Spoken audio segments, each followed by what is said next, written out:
Oh,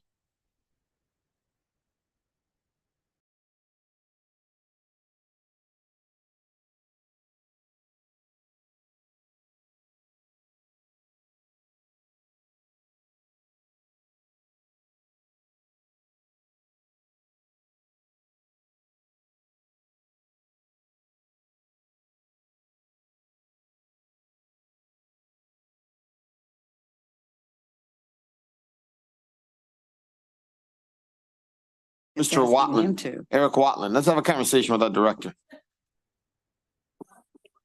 Unmute. Ask him to unmute, Mr. Watland.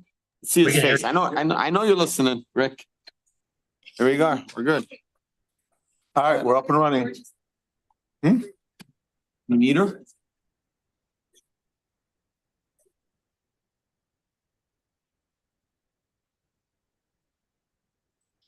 We're ready to get started. We're just waiting on George. I don't know if that's her walking in. Bob will be back in a minute. And Bob. You told Yeah. him 6 minutes. We can start without George, you said. Hmm? We can start without George. you said. Let's Are just, we good to start without her? You don't got Bob? Madam Clerk? Okay. Bob, you want to call him?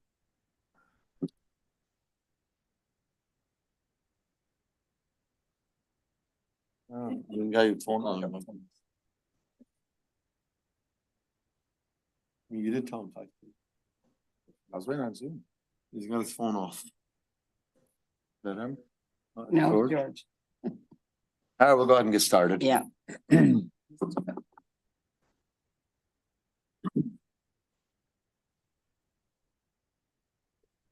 All right, good evening, ladies and gentlemen. Welcome to the September 12th, 2023 regular meeting of the Dearborn Heights City Council. Madam Clerk, can you please take roll call? Dave Abdallah, Here. Hassan Ahmad is absent, and Moby Dun, Here. Nancy Breyer, Here. Robert Constant. I think he's in the rest. He's here. He's coming right Okay, back well, in. we'll keep an eye on. And then Tom Wenzel. Here. Mr. Chair, you have a program. Okay, thank you very much. Next up, we have our council chair pro tem position replacement. What we're gonna do, we're gonna go ahead and take nominations at this particular point. Robert? Yeah, Come on, Robert. Bob's here. We can just have a motion to open the nominations. Okay. Council Chair, Chair. a chance to get settled. Go ahead. I move that the Dearborn Heights City Council open up the nomination for position of Council Chair Pro Tem. second. Okay, motion made by Councilman Baydoun and seconded by Councilman Constant. Is there any discussion on that? Hearing none, all in favor, please state aye. Aye. Any opposed? The ayes have it, motion carried. Next up, we're gonna go ahead and take nominations. Council Chair. Councilman I nominate Constant. Councilman Mo Baydoun for the position of Council Chair Pro Tem. Okay, nomination by Councilman Constant. To nominate Second. Councilman Baydoun for the council chair pro tem. For those in the audience, just to clarify, because Councilman Muscat decided, because of health reason, that he had to resign, we now need a new council chair pro tem just to finish out his term. So this will be just through December 31st. And at that point, they would pick a new council chair and new council chair pro tem. So Councilman Baydoun, do you accept the nomination? I accept, Council Chair. Thank you to our honorable Councilman Constant. Okay, the nomination's been accepted. Is there any other nominations? Council Chair, Councilwoman? I'd like to nominate Hassan Ahmad. Okay. Councilman Hassan Ahmad, unfortunately, He's he's not not here. here to accept. This is an odd one, but okay, we'll roll with that for right now. This will be in between whether he accepts it or not. All right, any other nominations? Any others? All right, hearing none. Let's go ahead and, there's no other nominations, correct? Okay, let's go ahead and close the nomination. Anybody can make the motion, please? Move that we close the nominations for Council Chair Pro Tem. Okay, motion Second. made by, motion made by Councilman Constant, seconded by I'll second. Councilwoman Breyer. All right, all in favor, please state aye. Aye. Aye. Any opposed? The ayes have it. Madam Clerk, can you please take roll call?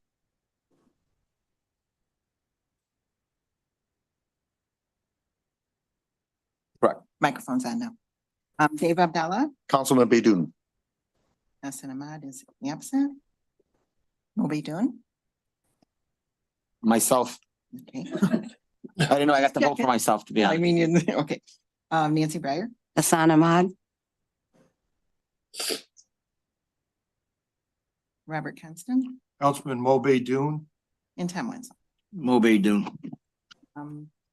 Mo Bidun is our new council chair. Pro tem. Thank you, guys. Okay, congratulations. Okay. Next up is our Pledge of Allegiance. The Pledge of Allegiance will be led by Mr. Hassan Saab. To the flag of the United States of America and to the republic for which it stands, one nation, under God, indivisible, with liberty and justice for all. Thank you. Next up, we have our agenda approval. Council Chair. Councilman, I move that the Dearborn Heights City Council approve the agenda of the regular meeting of September 2023 with correction to item 9D, clarifying that the changes order number 2 as submitted. Support. Second. okay, motion made by Councilman Baydun and seconded by Councilman Constant. Is there any discussion on that? Hearing none, all in favor, please state aye. Aye. Any opposed? The ayes have it, motion carried. Next item on the agenda is approval of the minutes, item 4A. Council Chair. Councilman, I move that the Dearborn Heights City Council approve the minutes of the special meeting of August 22nd, 2023 as submitted. Second. okay, motion made by Councilman Baydun, seconded by Councilman Constant. Any discussion on that? I heard somebody say something or no? Nope, okay, go ahead. Any discussion on that? Hearing none, all in favor, please state aye. Aye. Any opposed? The ayes have it, motion carried. Next item on the agenda is item 4B, minutes from the regular meeting of August 22nd. Council Chair. Councilman, I move that the Dearborn Heights City Council approve the minutes of the regular meeting of August 22nd, 2023. Second. a motion made by Councilman Baydun and seconded by Councilman Constant. Any discussion? Hearing none, all in favor, please state aye. Aye. Any opposed? The ayes have it, motion carried. And the last one on our agenda, well, not on our agenda as far as minutes, item 4C. Council Chair. Councilman, I move that the Dearborn Heights City Council approve the minutes of the special meeting of August 29th, 2023 as submitted. second, okay, motion made by Councilman Baydun, seconded by Councilwoman Breyer. Any discussion on that? Hearing none, all in favor, please state aye. Aye. Any opposed? The ayes have it. The ayes have it, motion carried. I didn't say that. Next item on the agenda is. Council Chair. Yes, Councilman. Yes, go ahead. Councilman Wenzel asked for a moment to make a statement and I will allow him to do that. Go ahead, Councilman. Thank you, Council Chair. The month of September, we recognize two tragic events that have taken place in our country's history. Yesterday was the 22nd anniversary of 9/11. This makes me angry and sad at the same time. We lost thousands of civilians, along with hundreds and hundreds of first responders. And to this day, several hundreds of our survivors, both citizens and first responders, are suffering the after effects of 9/11. And also, we acknowledge for the month of September, which is Suicide Prevention Awareness Month, another terrible event that happens more than we'd like. And that too leaves survivors in bad ways. So I'd like to take a moment of silence and prayer to honor all those who've gave their lives and all the survivors and their families of these events.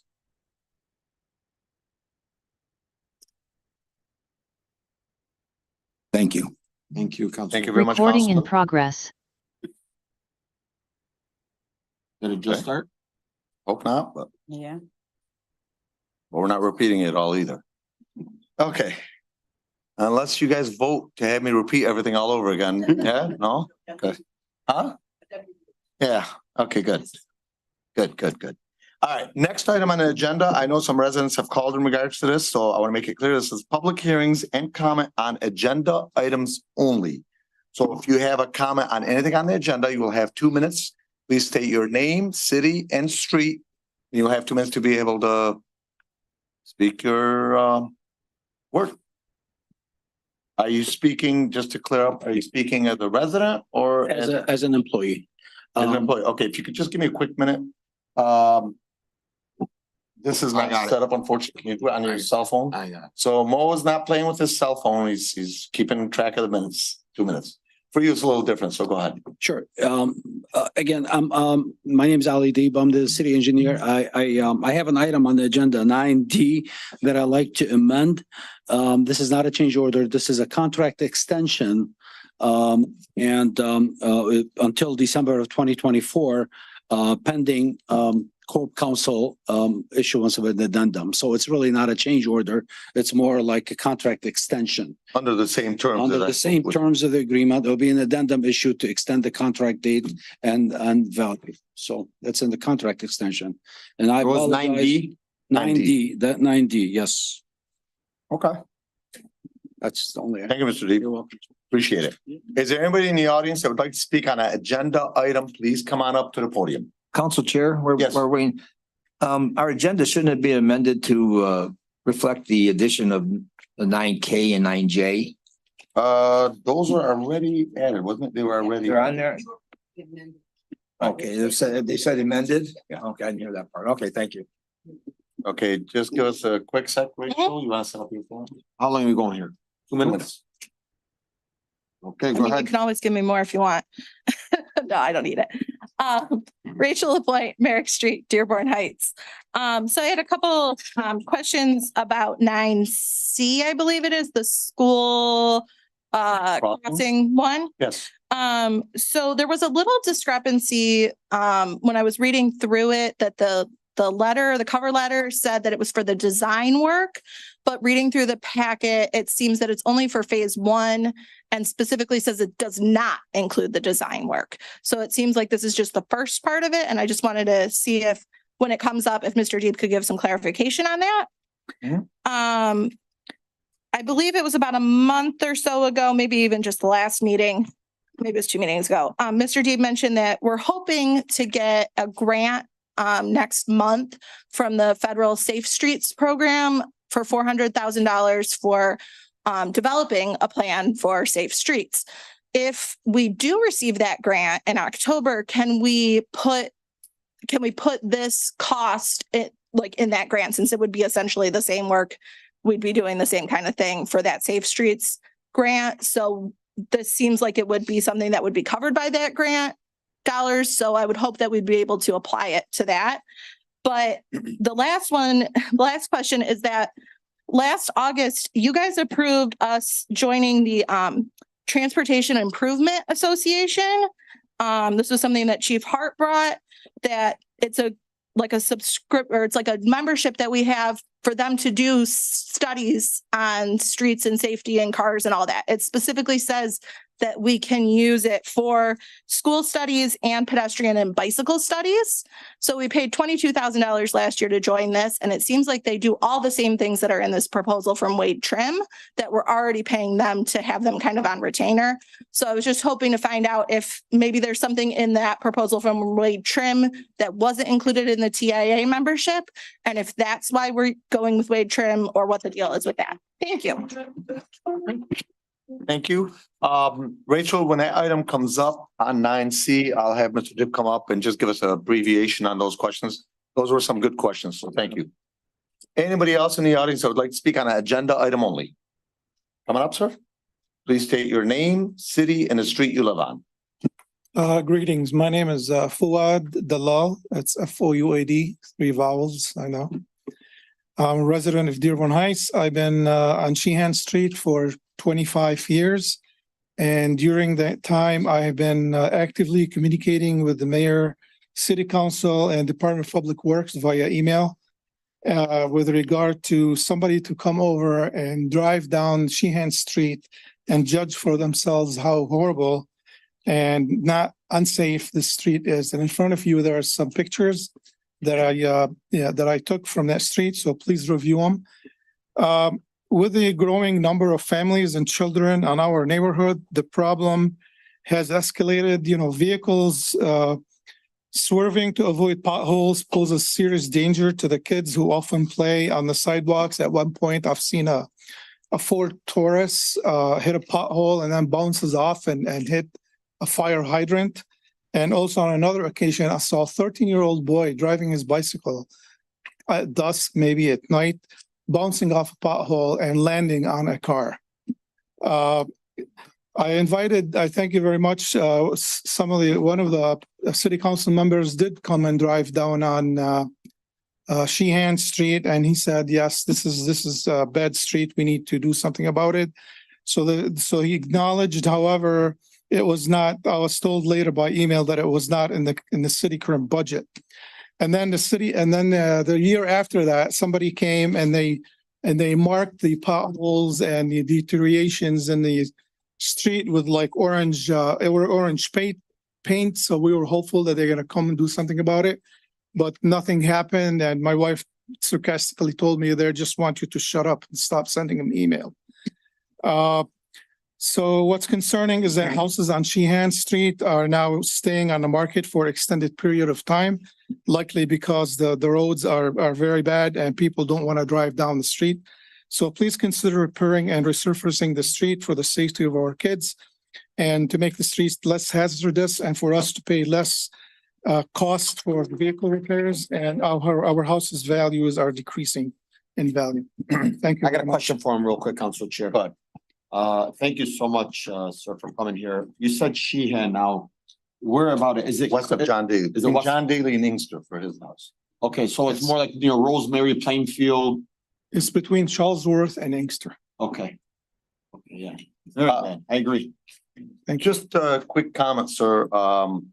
As you know, I value, resident participation and you've been participating for quite a while. As I mentioned, I pulled up your old emails before tonight and we had quite a few emails from you. So an answer to your wife, no, absolutely was not to get you to not come. I tell you, a lot of your activism for your street, I mean, obviously it's still got to be voted on tonight, but the residents on your street have you to thank because that was one of the reasons why that street was considered. And of course, Mr. Dib and his team did the assessment, the formal logistical assessment. But nevertheless, a lot of your emails to the mayor and the council is what helped put you in a possible position to be considered. So Thank you. activism by residents does not go off and think, oh, forget it. No, it was very important. And I think hopefully it pays off for you tonight. Thank you Thank very you. much. Come on up. Hassan Saab, John Daly, Dearborn Heights. A question about 9D, Mr. Deeb. Is there oversight on the contractor for the work for the slabs that he is changing now, pictures or something? And second, are they working on the weekends or no? Wait, yeah, answer up there. I'm sorry. And is there somebody watching their work on the weekends? All right, that's it. Thank you. So in terms of schedule, they do work Fridays and Saturdays. Our staff, the inspector does watch them. So they do work weekends, not Sundays, but or holidays, but they do work not like the city 4 days a week. They do work 6 days a week. And we do have an inspector. And their work is both tested and inspected. So yeah. Okay, thank you, Mr. Deep. Yep. Seems like 99% of the questions in the city come from Mr. Deep, so we're gonna call you King Deep now. Come on up, sir. Mr. Shoker. My name is Sam Shukir. I'm a resident of Dearborn Heights. I've been in Dearborn Heights for over 20 years. What street, please? On Simon Street. Okay, thank you. I'm here with my neighbors, Stan Kolos, my next door neighbor. I'm with Mr. Yasser Shami and Mo also with me. And the concern of the street that we complained multiple times. It's really got to a point where lots of times the city came in, did patching, and it didn't work because it seems like it's repetitive work that they keep coming and try to patch the street to make it in a good shape. Lots of debris coming from the street, hitting the driveway, hitting the cars, making scratches. It's really also unsafe for us, even when we put the garbage out when it's winter. the potholes that's there, they kind of like, you get like a black ice frozen, you don't notice it. So it's been really unsafe also for us. We are good citizens. We love Dearborn Heights. We want to make it a good city for us. And we're looking for the city. Really, we asked last year. They came in, they did half of the street. Right. And again, I know some of you came and looked at the street. I really appreciate that. But it's really not just me. It's me and like the neighbors on the street. We've been really complaining about the condition of the street to a point that it's really not safe. And we look for the city to really consider and really fix the street for once and all. So thank you so Okay. much. Thank you very much. Thank I do want to make a quick comment for those residents in the audience, or on Zoom. I had a conversation with Mr. Dib and Director Dib. And obviously what he told me is something that I've known for a while. Needless to say, the city, the mayor, et cetera, would love to change every single street throughout the city.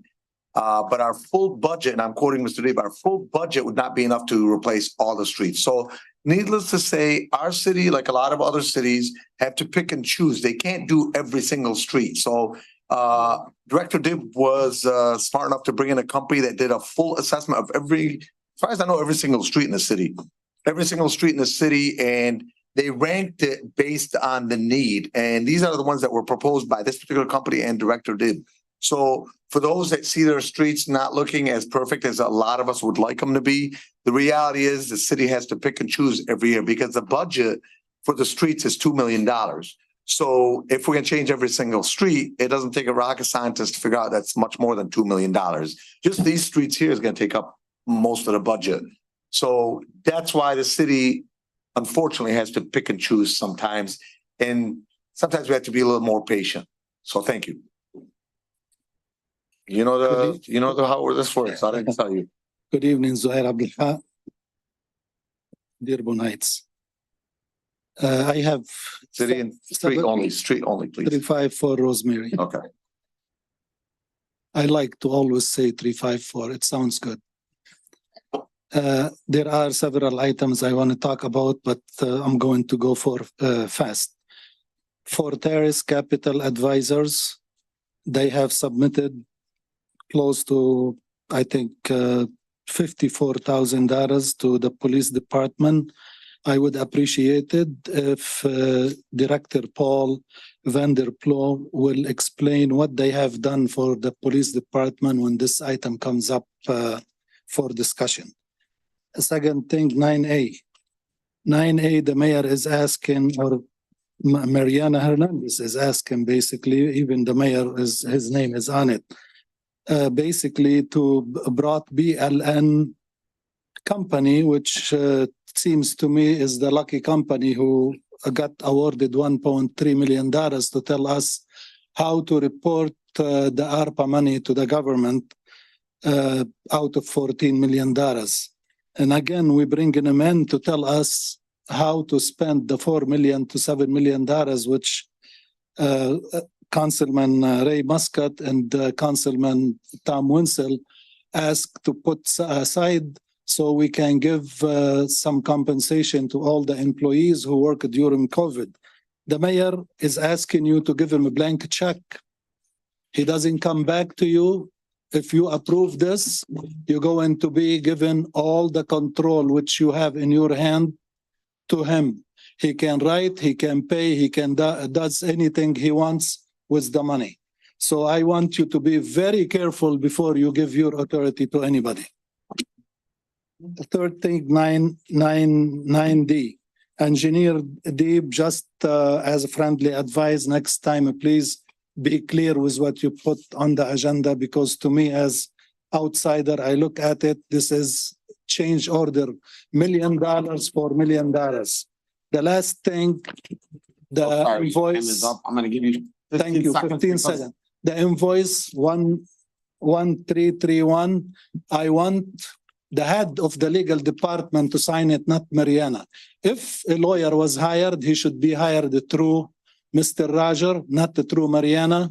And please be careful, because I don't want to see quid pro quo in this city. Thank you. Thank you. Anybody else on an agenda item? Anyone else? Okay. I'm sorry? Oh, I'm sorry, you're right. So on Zoom, we have, She's just putting her is that thumbs up, Lisa Hicks? Okay, thumbs up, okay. Anybody on Zoom that's looking unless that is her hand. If to you want to comment? Lisa Hicks Okay, is, she has her hand up, okay. So we have our treasurer, Lisa Hicks Clayton, she has a question. Hello, good evening, everybody, honorable council body.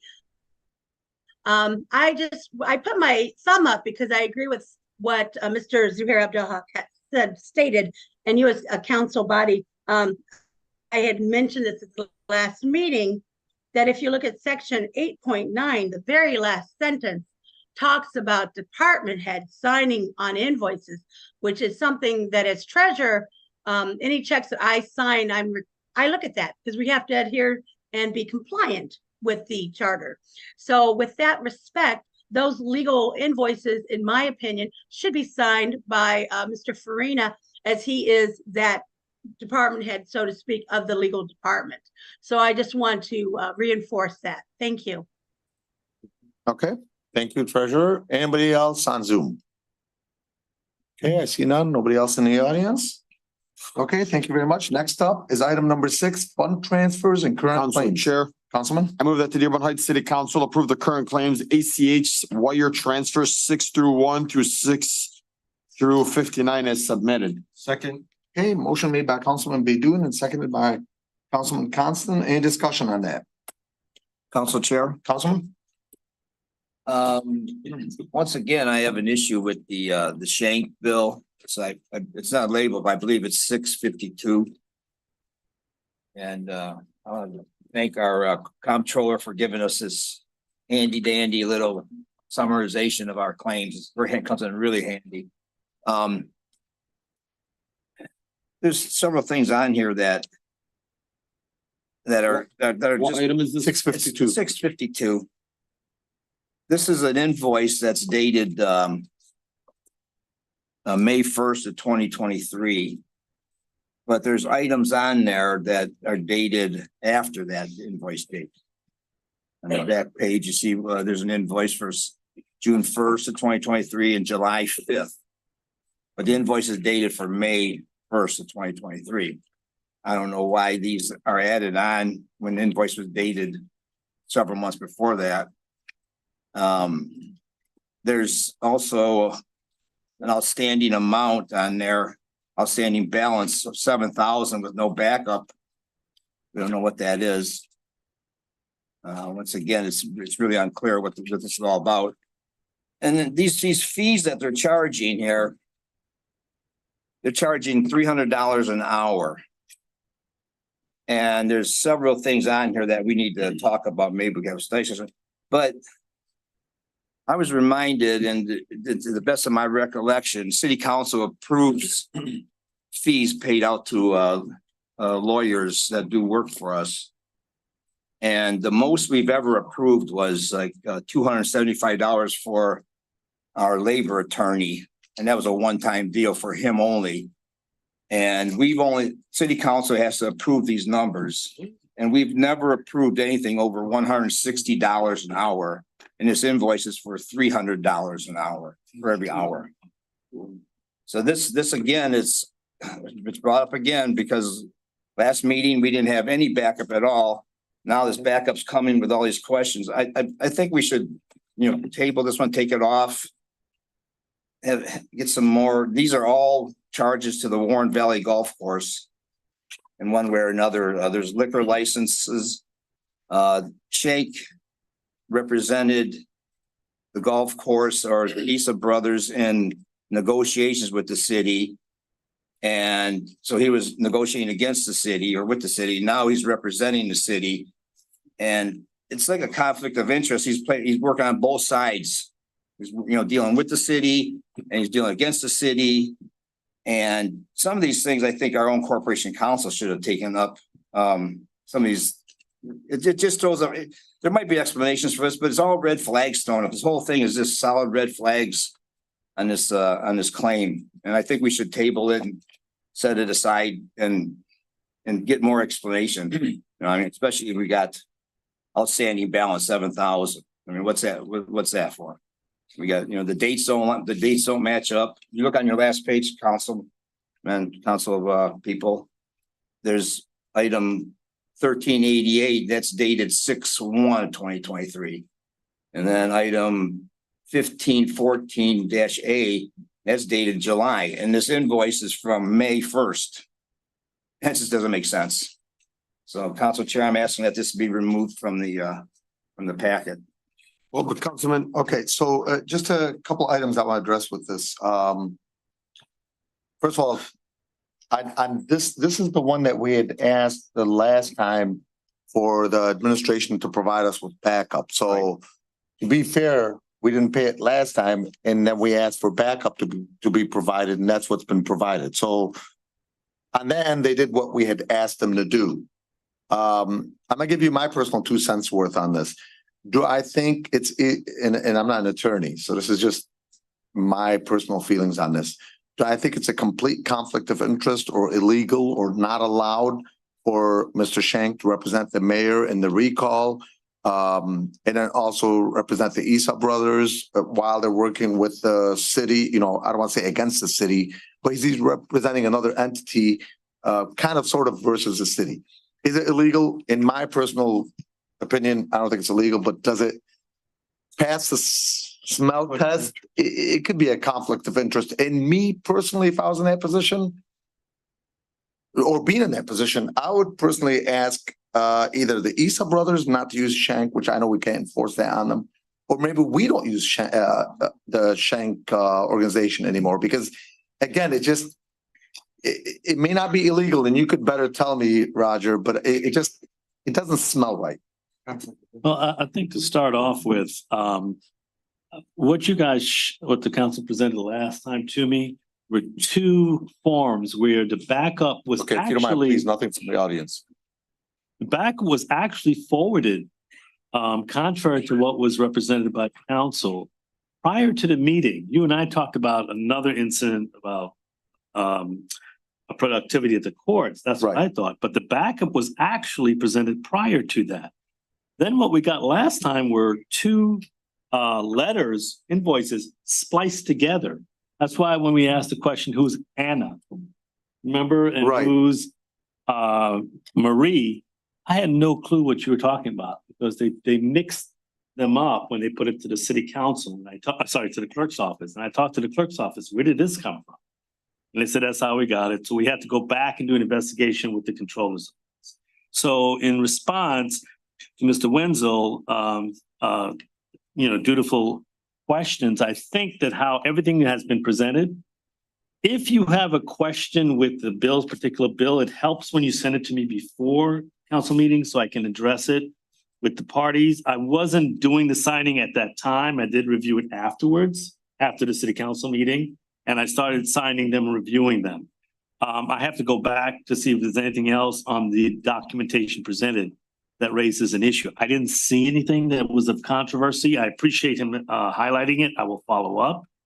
But to reiterate, what was presented at the last council was not accurate documentation. It was spliced documentation, was confusing documentation, and was not accurate.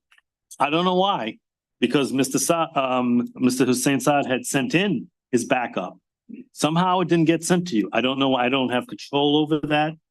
But I reviewed it, and then I reviewed after that, the meeting with the Schenk. It's Schenk and Bruce, I think, that's the firm. Correct. Yes. And it was cut off and could not tell what was actually being sent. Now, if you have issues with the dates or the work done, just let me know. Send me an email. I will follow up and clarify for you. I have no problem doing that. Well, the question that's being raised is on some of these, all the invoices are from April and some in March. And then suddenly randomly you have another one due on 6/1/2023, another one on July the 5th of $1,020 and $570. Still balance due, but doesn't say anything about per hour, doesn't say what it was pertaining to, et cetera, et cetera. So that's what the councilman is asking. I could give you these if you'd like. Yeah, when you say you don't mean me, because I did not present that bill. No. So, but when they present the He's bill, asking because you're the corporation counsel, so anything Exactly. with attorneys, is gonna be under you, not necessarily. I have no problem reviewing. I do know what I did review. Some of the bills were late in getting paid and they may have put together. I have to double check on it. It helps us go forward together. If you just send me an email, what you have questions about, I will promptly answer it and get back, as I do. When you ask me any questions, I meet with you and I'll go and check it. Yes, you have. So just let me know and I will follow up with Mr. Okay. Wenzel. I take his question seriously. I would ask if we could approve it subject to clarification to his satisfaction or council's satisfaction, but the specifics that he's itemizing in his. Council Chair. Okay, we could do that, but the only thing with that, when you make it subject to the council body approving it, that's kind of an arbitrary term. And to me, it would still be, just to make it clear, the firm not being paid. Because if this council body has to vote on it, then we got to come back to If you reconvene. vote with a subject to approval and documentation being presented to satisfaction. I know, but even if it's satisfaction, we'd have to vote on it during a council body meeting. Let me, Councilman Constant had a question first, and you'll be next. But before we go to Councilman Constant, what's your opinion, Roger? And then just to put it out here publicly, in my opinion, again, if it was a similar situation based on my little legal knowledge, again, is it illegal? I don't think it's illegal, but it just doesn't feel right. Sure. Do you not agree with me that it's not the best of choices to have the same attorney representing both entities? I haven't looked into that per se about what you said the mayor has used them. I have not been involved in that part of it. So I can't speak to that. But yeah, of course, I don't just take it that we have to, quote, not do something illegal. We have to work together to make sure that we're above that. So I agree with you. Okay, thank you. Councilman Constant? Well, more of a statement. I appreciate the Corporation Council's comments. And whether or not there was a conflict, there is a conflict of interest. That's a question, ethical question pursuant to the Code of Professional Conduct. And the attorneys themselves may want to comment on why it is or isn't. Regarding the hourly rate, prior to a law department in Dearborn Heights, we bid it out for legal services, and Gary Miyake did the majority of the legal services. He was always the lowest bidder, but he always complained, and he was correct, that it was an artificially low rate, that $125 an hour. So having said that, at $300 an hour for the work, depending on the number of years JA has been practicing, that the hourly rates now are $200 to $250 an hour, not $300. Thank you. Council Chair. Councilman? I think I agree with you on this, Roger. This is, I'm sure, I don't know the legality of things. I'm not a lawyer by any means, but it just smells different when Matt Shank is the mayor's attorney. Matt Shank gave the opinion letter on Act 78. Matt Shank represented the Issa brothers on the golf course, and now Matt Shank is representing the city back on the golf course. And I think my question to you, the last meeting was, and really it's a genuine question, like, Sure. is this a conflict of interest? I mean this as the body right here, like we're putting ourselves in a position right now where we're about to vote on something that, I mean, he potentially could be representing both sides or his firm. Well, I don't necessarily agree with that, but I have not looked into if they represent the mayor or what the condition is, but I will look into that. I didn't, I had my direction Okay. was to look into. Nothing, it. not audience. Come on, so here. But Okay. Come on, man, hey. Mr. I didn't say anyone was stupid. Did I say that? Okay, wait. I'm not. Wait. I didn't insult you. Roger, Both one sides. second. Point of order, please. I don't want nobody from the audience, God forbid, thrown out, but no. Okay, please, no comments from the audience. The city attorney is being sympathetic to his question, Okay. answering it very professionally. Go ahead, Roger. Thank you. Mo, I have listened to you. I didn't look into that. I looked into it to make sure they had the backup for the bill. And I had not looked at that beforehand. I only looked at the one with Hussein. But I will look to make sure there's a conflict. I have to address them. I will send them a letter and ask them to look into it and give us an opinion. I'm gonna give you my personal non-attorney opinion. I'd rather err on the side of being Cautious. better than Yeah. err on the side of saying, okay, it's legal, but I'd rather just go in the other direction. It's just less headache. So to me, I don't know if we could tell Mr. Issa, no, you can't use this attorney no more, but I think ourselves, we can possibly find a different attorney. I thought they had another attorney personally, but I will double check with it and see. And I Okay. agree with you. I err on the side of more caution. Exactly. Okay, so with that being the case, was there any other council members that had a comment? Okay. Council Chair, So, go ahead, I Councilman. just want to reiterate, the fact that there's, aside from the fact that there's maybe a conflict of interest and it sure seems, I don't know if it is, but I mean, that's a minor part because, the city council agreed to pay attorney fees not to exceed any work that attorney does for the city of Dearborn Heights, and it was approved by city council of $160. And not more than that. One time we did for our labor attorney, we offered more, but we only approved to pay attorneys to do work for a city, $160. And I'm gonna be looking that up, and I'm sure if anybody knows, that's what we approved. That's what we bid out. Yeah, that's what, and this I will is, look they're back asking at for Mr. $300. Miyake's. I will look back at Mr. Miyake's bills and Yeah. Mr. Roberts' bills and how they charged, how they discounted. And I will do an analysis and see, because I know I had a lot of stuff from Mr. Miyake I had questions about, but I will make sure that how we're on track and following what you say and what the council is directing me to do. And also the,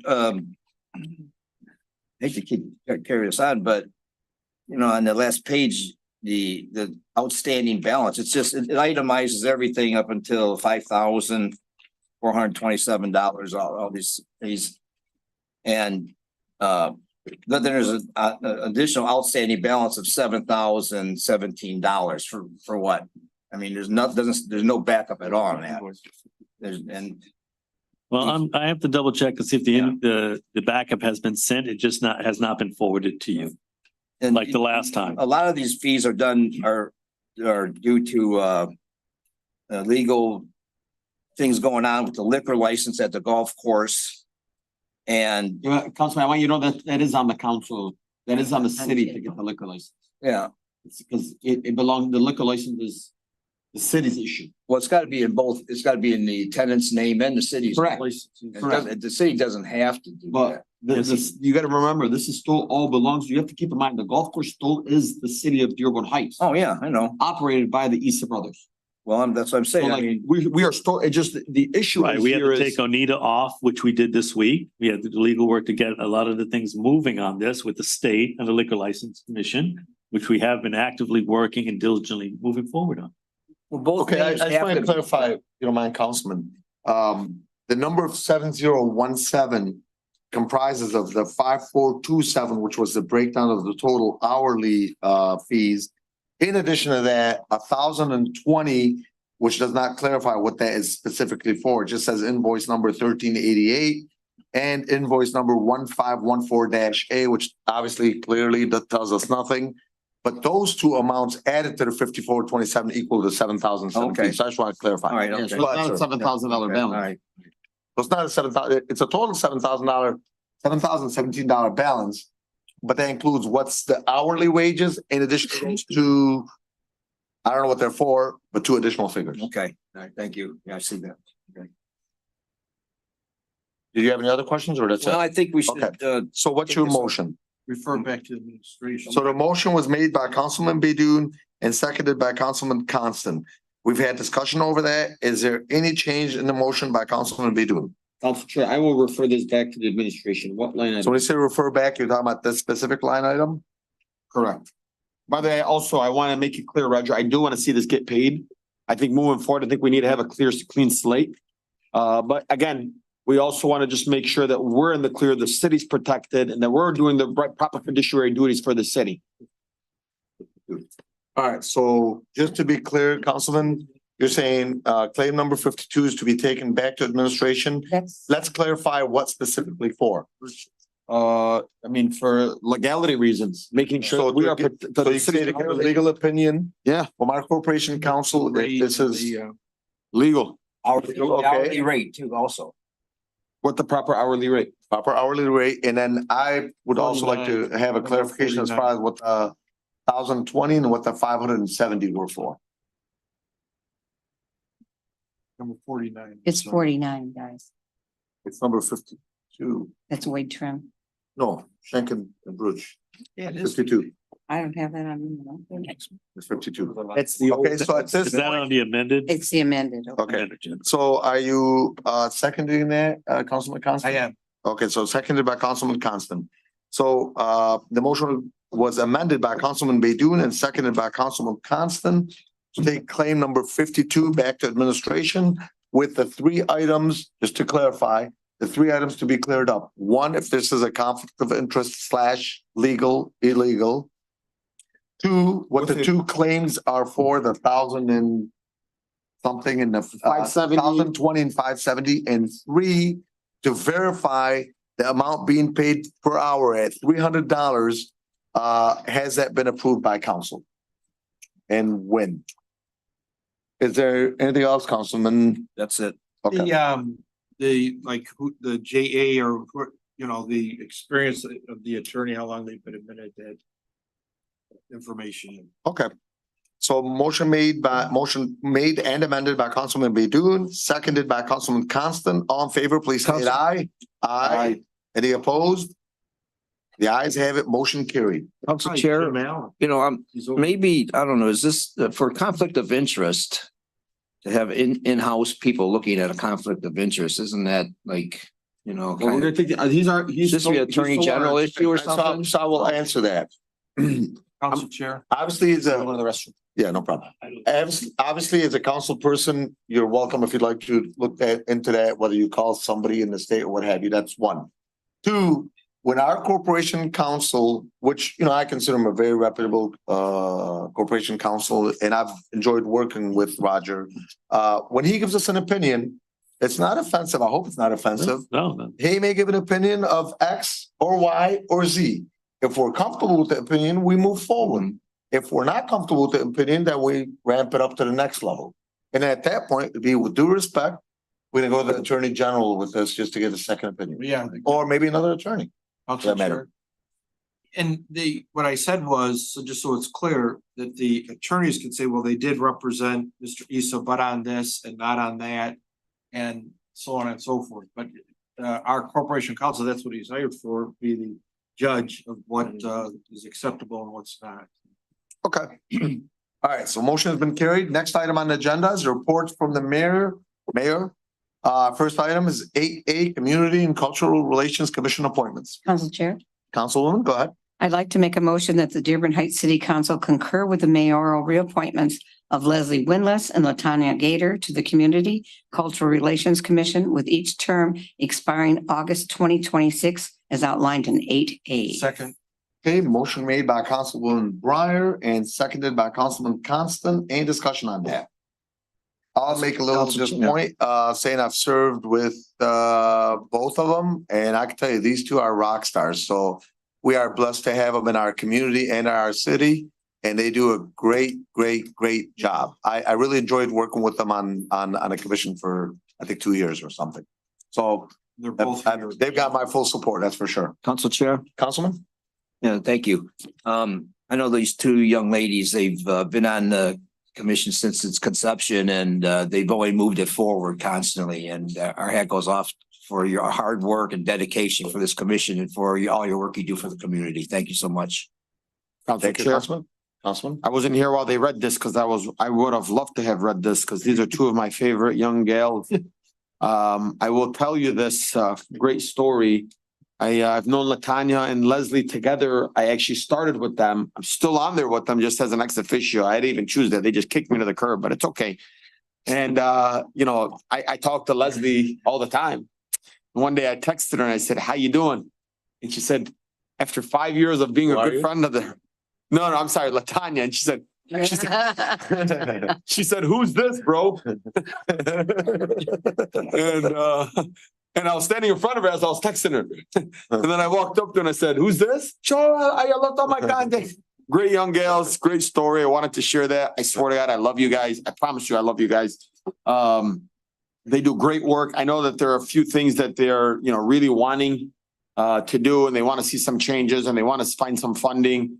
The entire commission goes above and beyond. Mr. Fidge, I don't want to say your last name because I'm probably going to butcher Yeah, we it, have but multiple commission members. I know.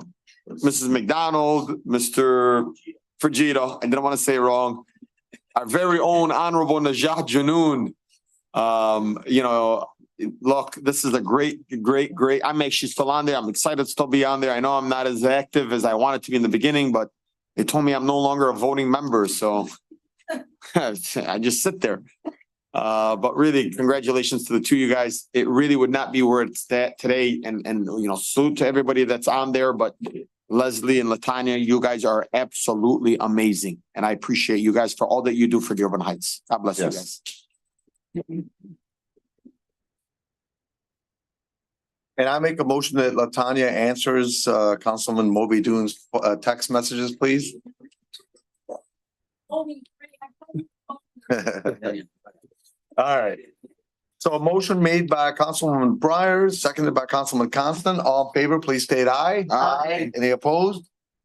The ayes have it. Motion carried. Next item on the agenda is item 9A, Chief of Staff Hernandez, BLN ARPA Task Order. Council Chair, Councilman? I move that the Dearborn Heights City Council approve the American Rescue Plan Act premium pay allocation and designation for impacted city employees task order between the City of Dearborn Heights and BLN Emergency Management LLC. In addition, authorize the mayor and the city clerk to sign these documents on behalf of the city. Further, provide the mayor also authorizes any such payment as a necessary expense.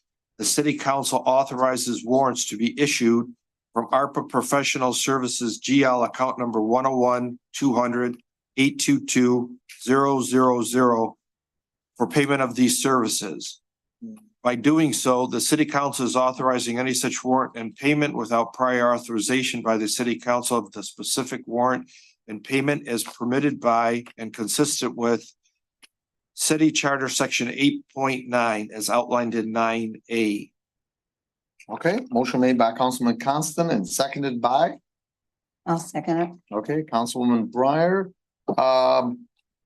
Chief of Staff Hernandez, if you don't mind. So just a couple of comments that I'm gonna make. I know one of the residents was concerned in regards to the fees. Most specifically, he was referencing capping it, which is involved in a lot of contracts. I do want to say that in the information and the attachment that our Chief of Staff provided to us, it does say on there not to exceed $50,000. Although in my humble, non-legal opinion, Roger can probably give a much better legal opinion than I can, but I would like to have that as a part of the motion not to exceed $50,000, because although it's in the attachment, I don't know if that necessarily makes it a full motion, because the motion does not include the $50,000 cap. Read the motion and how you're proposing it, and then we can listen to it and see it. Well, he read it already, but I'd just like to add that on it. But Sure. Ms. Hernandez, just a little, That's okay. if you'd like to maybe reply back to the residents' concern. As amended. Yeah, you can absolutely amend it. The backup does state that it is not to exceed $50,000.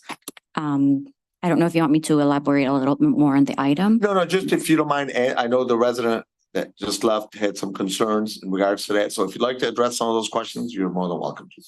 Okay. So just as a reminder for everybody, again, ARPA is funding that we received from the state. And we have received $24,314,463, out of which there are 5 categories that we can utilize the funds for. One of them is revenue replacement, which we already passed a motion for $10 million to come back to the city's general fund as part of the revenue replacement. That leaves us with about $14 million left. That can be used for the other 5 categories. Premium pay is one of those categories. And there has been a lot of discussions about us providing that premium pay to our employees who work during COVID. Again, there are a lot of federal regulations associated with how it can be paid. So that is what BLN is going to help us do. They're going to help us do the calculations and read what those federal guidelines are to make sure we're not going outside of the scope of the grant. And that's pretty much it. Okay. Council members, before we go ahead and you have questions? for- Marianne, I got a question. When it says here, by doing so, the city council is authorizing any such warrants and payments without prior authorization by city council on specific warrants and payments as permitted by consent of the city charter 8.9 as outlined in 9A. Can we actually remove that? I'm actually not a fan of that. I feel like it eliminates the check and balance, and I think it also prevents from council being aware of what is being spent and what isn't. Then, I think it also leaves that open bubble where let's just call it for what it is.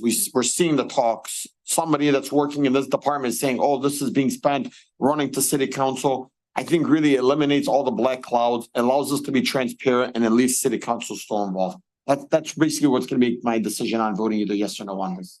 Again, the council has authority to choose whatever they choose to do. Again, this is a not to exceed $50,000. So it's just like any other contract. It simply speeds up the process and lowers the amount of paperwork that is filed through to the council members. But if you're not comfortable with that 50,000 and you want to see each invoice as they come through for however months it lasts, that's your prerogative. So just to clarify, Councilman, this has been put on as a part of all the different motions. If it is not on there, if we approve to buy this, let's say, then once they actually purchase it, they got to come back with the bill again. So even though we've agreed to pay $20 for this, they got to bring it back to the council body for approval. But this is also ARPA funds, which will also could potentially be given back if we misspend this. I know that this is going through some emergency management. It's going to be, but like at the end of the day, we need to have some type of oversight as this body. This ARPA money is different than, we're using as tax levies that we're collecting and spending, where we don't not to exceed $1,400. Because at the end of the day, that's not to exceed 50, but 25,000 can be spent without the approval of us. Okay. So you're right. If maybe you could buy this for 20, but what if which I'm not saying anybody would ever, I'm not even insinuating, please, I don't want this to be twisted, but hypothetically, someone takes 20,000 and buys a car. We don't know that. Okay. Council Chair, Yes, Mayor. with ARPA, everybody knows every penny you spend with ARPA, the federal government, they look at every penny, not dollar, every penny you spend. So, you can't buy a car with it. So I never insinuated no, I know, that you but would do it. no, I'm just letting you know, for every dollar you spend, not, it's down to the penny. When you go in, you have to report it periodically to the government, see how much money we spend from the ARPA money. So it does have to be, there's more stringent requirements on the ARPA money than anything. Yeah. Exactly. So I don't think So it we would do be have that to report big it of a to deal the then. government. So my personal suggestion is maybe, okay. Big deal is. So my personal suggestion, the ARPA money, when we receive it, the last thing you want to do is create any type of roadblocks for us possibly receiving it. My personal suggestion is let's do it up to $10,000 or maybe $15,000. So this way we're not slowing down the process. When money's coming in from the federal government, you take it. I don't want to slow down personally. I don't want to slow down the process and God forbid put us in a position where we don't get it. Number two, I want to keep some of the council members in mind that there's not too many meetings coming up between now and the end of the year. And the last thing you want is because of a 2, 3, whatever it is, maybe sometimes 4-week gap, we don't end up approving it. And therefore, God forbid something happens where we don't get the money. Personally, I'd like to still give the administration some leeway with that money. Of course, there's checks and balances throughout the administration. I'd be comfortable. I don't know if you're comfortable with it, Mariana, but maybe a $10,000 or $15,000 amount every time. Would that be workable? Yeah, whatever makes you comfortable. Council Chair, Councilman. thank you. Well, I'm more confused now after your statement there. Denied. Well, this is what to clarify. Yeah. At the end of the attachment A, our chief of staff had on there, she put the specifics. Right, Okay, and then she put not to exceed $50,000. right.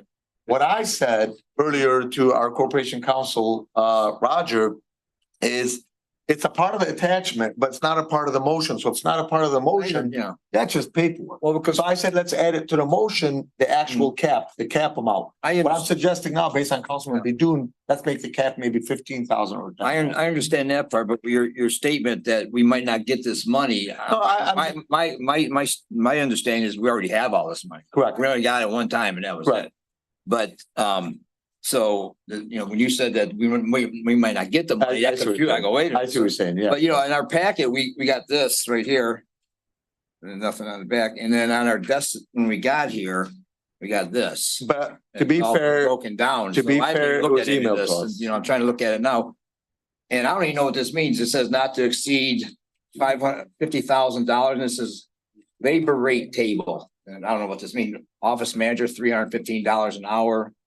I mean, what labor rate for who? I mean, is this the city employees? no, this is for BLN. So this is the companies that they're charging us, their office manager and their BLN Emergency their Management office LLC. interns getting $70 an hour.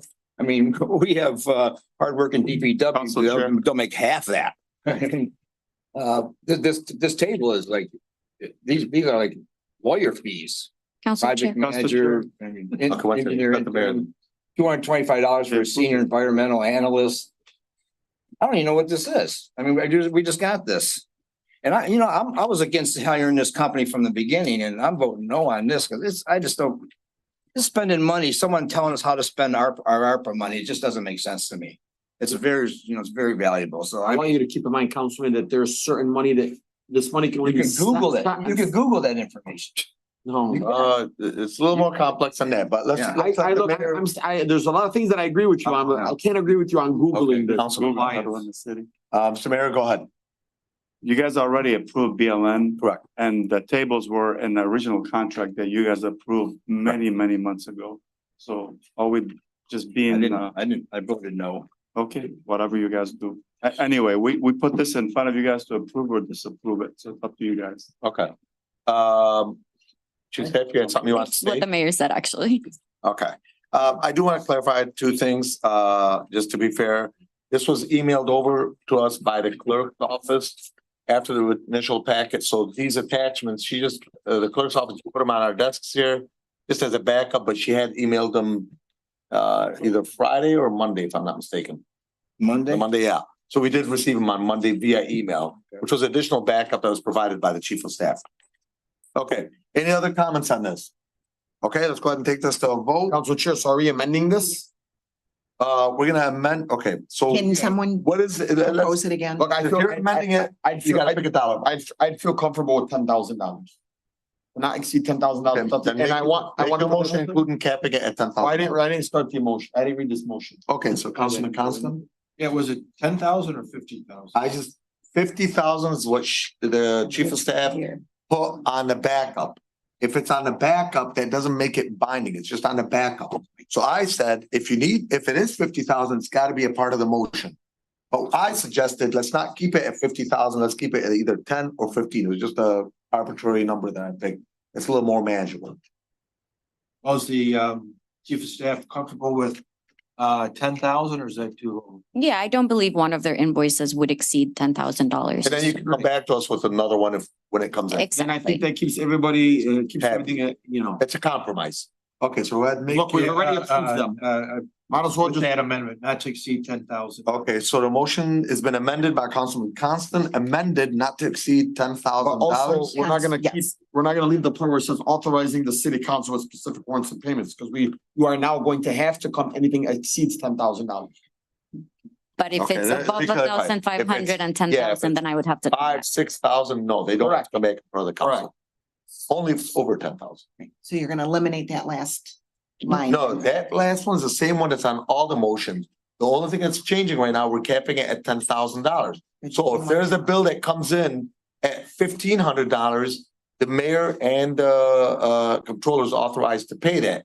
If there's a bill of $28,000, then that's not approved and therefore they cannot pay it. So you're happy with it just saying 10,000? Yeah, because the last Without one the that, approval of Okay. council. yeah, last one that, the last sentence that Councilman Bedun is bringing up is on all the motions, so it should be fine. That's the standard limit. Standard language. I know. Council Chair, Councilman? Just so we're clear, this is a one-time deal. They can't submit or pay out 9,000 again and again and again. It's just So when you not cap, capping everything. we're capping it at $10,000. So if there's a Anything over bill, 10's gonna have to. let's use hypotheticals. If there's a bill that comes in at 15,000, chief of staff and administration would have to come in front of us. If there's a bill at 9,000, they pay it and they're done. Okay? They can- But if there's a new bill, then they have to come in front of us again, go through the same process. So they can pay as many bills as they want for No, they can't 9,999. do, they can't do seven $6,000 bills. No, they can't. If they spent 9, they have 1,000 left to spend. Total Cap, on this. cap, 10,000. maximized at 10,000. Anything above that, they have to come in front of the city council body. 9,000. No, it's not like the credit card. Okay. So the motion has been made and amended by Councilman Constant, seconded by Councilman Breyer. Is that correct? Yes. Okay, you're seconding the amendment, is that correct? Yes. Okay, all in favor, please state aye. Aye. Any opposed? No. Okay, Madam Clerk, please. Dave Abdallah, Yes. Mo Bidun, Yes. Nancy Breyer, Yes. Robert Constant, Yes. and Tom Wenzel. No. Motion carries. Okay, motion carries. Thank you very much. Next item on the agenda is item 9B with city engineer, 2023 street construction program. Council Chair. Councilman? I move that the Dearborn Heights City Council authorize Roy Trim to complete the design work and bid documents and provide field service and testing related to the 2023 street construction program for the replacement of the 5 streets. In addition, authorize the mayor and comptroller or clerk to sign the necessary warrants and the treasurer to issue payment not to exceed $98,000 from the local street GLA account 203-203-895.000 as outlined in 9B. Second. Okay, motion made by Councilman Baydun and seconded by Councilman Constant. We're gonna have discussions on that, but before we do, I'm gonna have our director, me and yourself had a conversation. I gave kind of a little bit of a briefing on that. And as you are aware, Director, amongst other things that people are concerned and complain about throughout the United States, for that matter, not just our city, but amongst them throughout the United States is streets. Now, me and you had a conversation, it was a good conversation, and I gave a briefing on that. We want to at least just give your perspective maybe for a minute or two to the residents. So let me start by saying, well, thank you, Council Chair. Just a overview, like big overview, what goes on when we select a replacement. There are 5 major categories in every major city when you treat pavement. So within every city like ours, we have federal, state, county roads, Telegraph, Michigan Avenue, Ford Road don't belong to us. We have major city streets, we have local city streets, we have a full replacement category, and we have sectioning. So that's 5 different categories when you start looking at pavement replacement. Okay, so, and then within those categories, so when we do an evaluation and you happen to have in front of you tonight 2 of those categories, item for sectioning, which is the Angel contract, and we have full replacement contract. So we have 5 streets for full replacement. So when we do an evaluation, so in addition to what you said earlier about PACER program, we did a full evaluation of the city and rating. So we know what streets are yellow, red, green. So we have that, and we quantified them. So then we start looking at budgets and where you use it best. So we have streets that are currently red, but the pavement is failing. The pavement can be replaced. However, we have major underground utility infrastructure work. So it makes no sense to replace pavement and then come back and start looking at. Similar to what we had on Beach Daily, South Beach Daily. I'll give you one, I think. Beach Daily. Kinlock, well, yeah, but Kinlock right by the Berman Center.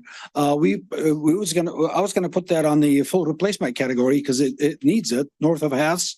However, there was some major underground work that needed to be done. So it makes no sense to spend money on replacing pavement and then come back and look at it. So we need a full assessment. You have to rip it out and figure out, there used to be a church in that one corner and some weird stuff. We did videotape the infrastructure. So we need to come back maybe with a full design of replacing the infrastructure and then put new pavement on top. So we just don't want to waste money on, you know. So now, with these 5 categories, we have different funding. So the city puts money every year in our budget for local and major, and we have Act 51 money.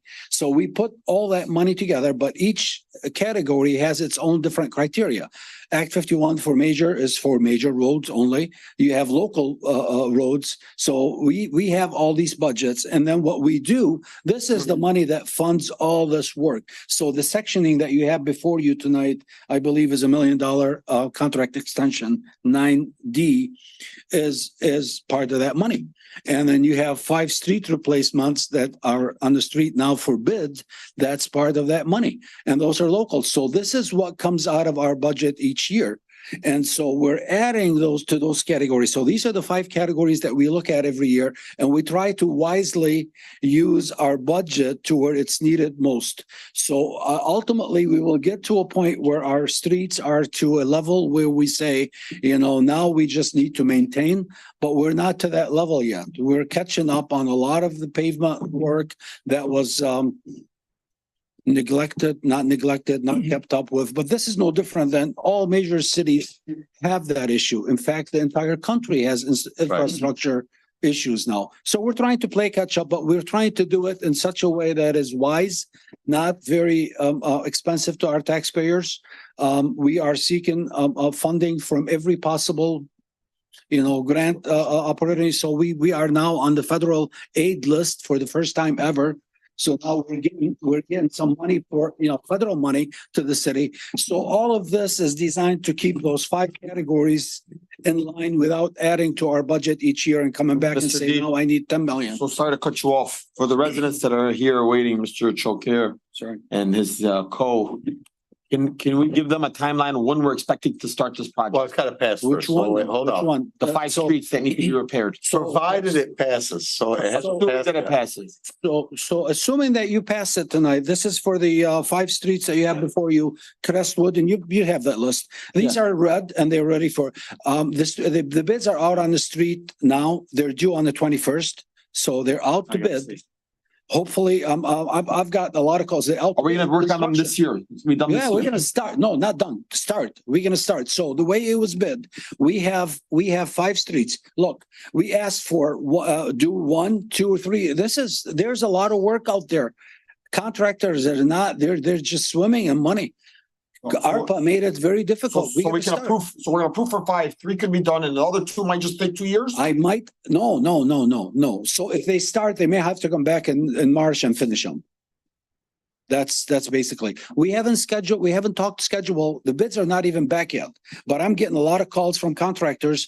We offered to have one large company do 1, 2, 3, 4, or 5 based on cost. So we gave them an option to bid separate or bid them all together. If I get good numbers, I will be coming back to you for approval. If the good numbers state that I can have company A do 1 street, 2 streets, or 3, and then I use more contractors to finish earlier, I can do that. Okay, But I'll bring those options in there. It's out on the street for bid now. Okay.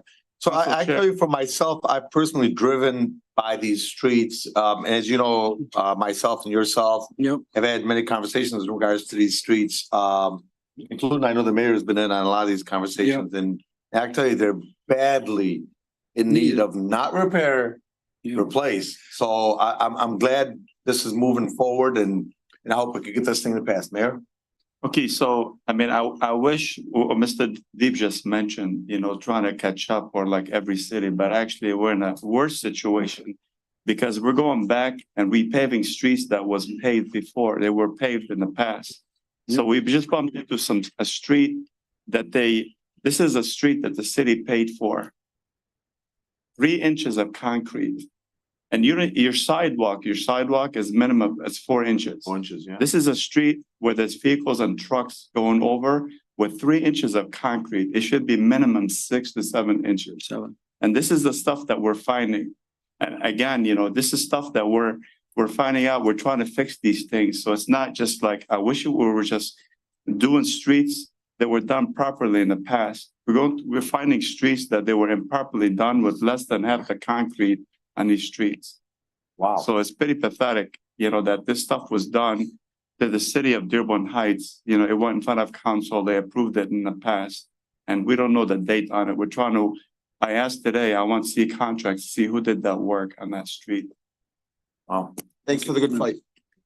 Council Chair. Councilman? Mr. Deeb, this is this year's 2023, this budget year. Mhm. These are the streets. Yes, sir.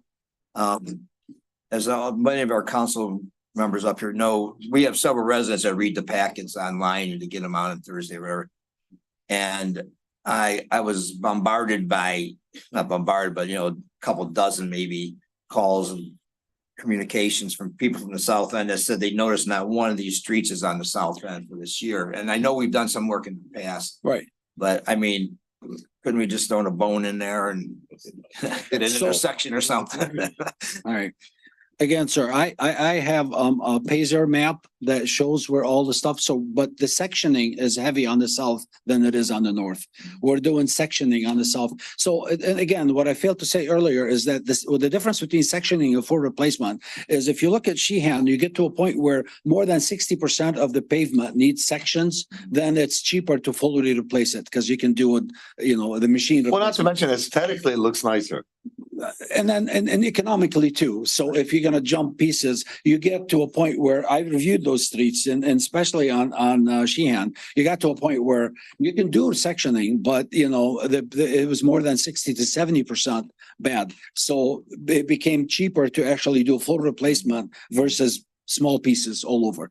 So that's the category. So far on the south end, we have a list starting next week. We're doing major work on the south end, but So if we can maybe count on some sectioning being done on the south end. It's, some they were bad supposed to be areas. down there today. Well, there's a lot of bad areas. that Yes, there probably are. in the red or whatever. the They're marked up color is. and they're on the list. Yeah. They're on the Okay. list. All Yes, right, sir. thank you. Yep. Okay, thank you, Director. Yep. So let's go ahead and take this to a vote unless anybody has an important comment. Hearing none. This is a motion made by Councilman Baidoon and seconded by Councilman Constant. All in favor, please state aye. Aye. Any opposed? The ayes have it. Motion carried. Thank you, Mr. Deeb, for all your hard work. For those in the city that don't know, I hate to put them on the spot here. The residents have no idea how much work this gentleman does. I have an idea because I'm talking with them on a regular basis. A lot of the great things that you're seeing from the city has, obviously, thank you for the administration for bringing Mr. Deeb into our administration, but this gentleman does, as I always joke with him, everything but windows. He's gonna fix our Zoom meeting earlier, but No. Mr. Cooper jumped ahead of him, so. He's the expert. Yeah, so thank you, Thank you, Mr. sir. Deeb. Thank you. Okay, next item on our agenda, I guess you might as well stay up there. Speaking of him doing everything, City Engineer Deeb, design work authorization for citywide school pedestrian crossing improvement program. Council Chair. Councilman? I move that the Dearborn Heights City Council authorize Wade Trim to complete the design work and construction documents needed to facilitate the citywide school pedestrian crossing improvement project. In addition, authorize the mayor, comptroller, or clerk to sign the necessary warrants and the treasurer to issue payment not to exceed $65,000 as outlined in 9C. Second. Council Okay. Chair. Okay, motion made by Councilman Baidoon, seconded by Councilwoman Breyer, and discussion on. Council Chair. Councilman? I'd like to change the amount. I think 65,000 is a little under budgeted there. I think our schools are very, very important. But I also I know that we also, and I know this is just a little bit off. I know about 9 months ago, it was, I believe you and the police chief came forward and said TIA was gonna be doing its studies. What, just hang on. Yeah. And we're gonna see signages and we're gonna do things. And now we're having Wade Trim to come out. And Two they're gonna, different things. Two different things. I took note of what was brought up earlier. So it is coordinated between the two. So they do studies, but this is actual design work for a construction document. Before I go out to bid, I need to produce construction set. Things that contractors bid on. So this is what this is for. We will coordinate with TIA, absolutely. do we have an update on TIA yet? Have we seen anything? It's been 8 months. I promise you, it's been well over 8 months. I used them a couple times and I know the police does, things like the traffic studies for, Starbucks situation. They were able to produce the records and do the quick No, have we studies. heard back on this, on the, I know they said, remember when you guys say here, Yeah. what was said to us was that they're gonna study all the schools. Yeah. And that they're gonna see where they need to put proper signages and what Yeah. they can and can't do.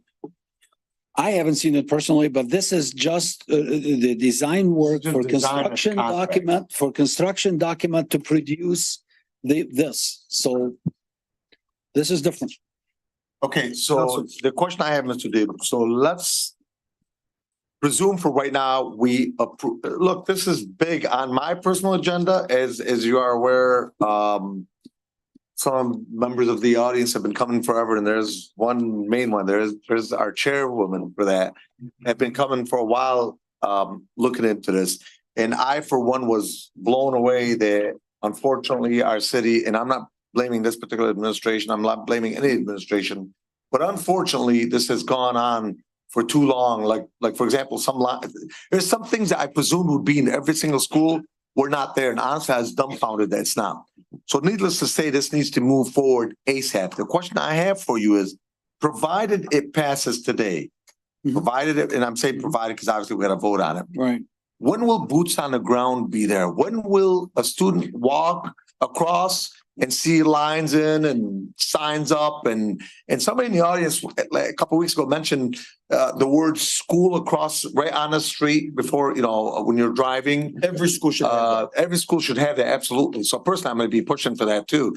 But when will when will we see end result? Okay, so this is design work. I get right? it. So if you look at the scope, the actual scope, there's going to be survey, Right. counting usage, actual design work before you put the pavement, start drawing pavement, painting. That's the easy part. It's the actual try to figure out what you're building. That's what this is for. This is design work and survey, field survey and counting. So we know where to put those devices. Mr. Deeb. It is not painting. This is not DPW does the painting and they're doing a great Mr. job. Deeb, Council Chair. I'm so sorry. I just want to say one thing. When it comes to design work, we want signs, put them to the ground, and crosswalks that are visible. Like it should not So be you more see that you see that, but TIA said that they were gonna tell us exactly where to put them. So where I would say in regards to this, I'm gonna give you a metaphor, and I don't mean that in a violent way. No, The problem sometimes, not the problem, the challenge, the concern, call it whatever you want to call it, with engineers and architects and designers is they aim. They keep aiming for 9 years before they actually shoot. I'd rather shoot and then aim, fix it up later, because this thing is just taking longer and longer and longer. And I'm not blaming you, to make it clear. By no means, Mr. Deeb, your boots are on the ground. We know your boots are on the Yeah. ground. I can't go. But we have bid. we have to share some of our frustration with I you. have to have a document to be able to bid. At this point, I don't have a document to put it. I get all that, but what I'm saying I've is, already talked to a I know, contractor, but- they can do it. but what I I'm just need saying the is, document. the longer we take, Okay. the higher chance that a student may get hurt. And again, this was not around, it's not around because you didn't do something. You just came into our city a couple of years ago. But unfortunately, because of the past mistakes, and who knows who's to blame, but we gotta do this ASAP. Okay. Council Chair, I'm gonna say something to this body and the people that have been coming here. With respect, it's been well over a year that people have been questioning and saying they want these things. Like, let's stop throwing things under the rug. Let's just get it done. It's all we're asking for. Yeah. Guys, no need. Thank You you. have a proposal before you to do the design work to get it done. It's up to you. You can vote it yes or no. I mean, that's. I know, but either way, we need this to be a top priority. This is the Council Chair. Councilman Tom Wenzel. Thank you. I got a couple of things, maybe three of them, but if we approve this, this will be the design, the blueprints that someone could bid on, and there's not gonna be any further work needed to bid on this job. And this is like building a house. That's all the blueprints for the house. That's Exactly. what it is. Yes, sir. Okay, now, can we get, say if you're building a house and you're really anxious and in the plans, there's a little tool shed. Can we get this tool shed built really fast? Okay, so I'm a licensed engineer, right? So meaning that I don't like to build something that turned out to be against code and then I get sued in the future, right? So if I wanted to put something in the ground, I like to make sure that it's actually code compliant. I can defend it in court I mean, if something does, it's protecting the public. It's doing what it's supposed to do. If I go out there and start doing, I can hire a contractor and give them a bucket of paint and tell them to go paint. That is not the right way to do it. You need to make sure that it's compliant, it's useful, it's code compliant, and it's safe. Well, So you I can can't- defend it. If I end up in court, Jeffrey Feiger is asking me why you did it, I should be able to Well, defend. I understand that. That's what I'm saying. And once we get, when we get something that's like an easy project, like I say, like the tool shed or something, okay, that's, or just putting some signs in the ground, the easiest one to do, whatever it is. Do you know Can we those get that signs one have to have going? a distance? Well, I just use I'm whatever it just is, saying. and maybe get something going right away where we Okay. can see some progress being made, and instead of, going Okay. all along and, you see a foundation of a house coming and build, it takes so long, but if we can just see something done, whatever it is, and what the easiest thing is, that can be done before cold weather maybe or something, that's coming up close. But another issue is, and tragically, Joey Smith lost his life at night. And we need someone to come in and do a survey of these areas at night. Okay. To do like whatever reflective paint on the ground or stop signs with, extra reflective stuff on them. Okay. Because, this, I can. I don't want to use Joey as the No. catalyst for all this, but it has been, because there's been several other instances. But, that was a nighttime issue, and that's one thing we have to look at is, street lighting, go around at nighttime and check out the street. I had people talking to you, you come out of buildings and schools at night and it's like, wow, where's my car? I can barely see it over there, things I of just that added nature. it. Okay. Just added. All right, thank you. Okay, so let's go ahead and put this to a vote. Just one quick last question, Director. One of the residents brought up the issue of the $400,000 money that may be coming in. If we already spend this money on this, in this case, let's look at 65,000, and the money eventually comes in. Can the city be reimbursed, or can that go back into our general fund, et cetera, et cetera? Yeah, so to my knowledge, I'm gonna verify that particular grant, but some grants only cover construction. This is design. Okay, So I will double check on that. Just make sure you look at I that. will. Okay, thank you. Mr. Deeb, I just, before we make the vote on this, I want you to know, You're all against we, it. all we want is safety for our children and kids at school. That's Just- all we want. So. And I know you want the same, and you look, guys, Council Chair- keep it in mind, for those watching at home, Mr. Deeb's boots are on the ground. He really is. Just so you'll know, these photos that you have before you, I actually drove the city, we were there, the different city, and took those photos and talked to the contractor. So the contractor you see in the photo, I stopped and talked to them to try to get them to Dearborn Heights, and that's what they recommended. So most of the work has already been done. I'm just asking you for the design work so I can bid it, because I know it's gonna be more than 1,500. So it needs to go out to public bid. I do all my projects that way, so that's the Okay. request. Let's go ahead and put this to a vote. And I've already said who made the motion, seconded. One last question for Mr. Deeb. Do you think $65,000 is enough? For the design, yes. Yeah. I'm Okay. gonna add the night survey that council. Let's raise it. Yeah, Let's raise it from now. That's good. okay. I mean, that, Well, let's keep it the same for He right said- now. he If he needs to if come I- back. if I need us. to come back. He's gonna look into it. So let's find out numbers first. Right. Okay, all in favor, please state aye. Aye. Any opposed? The ayes have it, motion carried. And I'd like to commend the residents again that have been active and making sure that the wheels keep turning on this, and the different school boards, of course. So thank you very much for all of your hard work. Next item is Hard work item team. 9D. Council Chair. Councilwoman, I'd like to make a motion that the Dearborn Heights City Council approve change order number 2 to the concrete sectioning street repair program contract with Angel Cement Company for additional asphalt areas that have been identified by the contractor in the amount of 1 million from the current street repair budget for a new contract value of $2,059,967.50.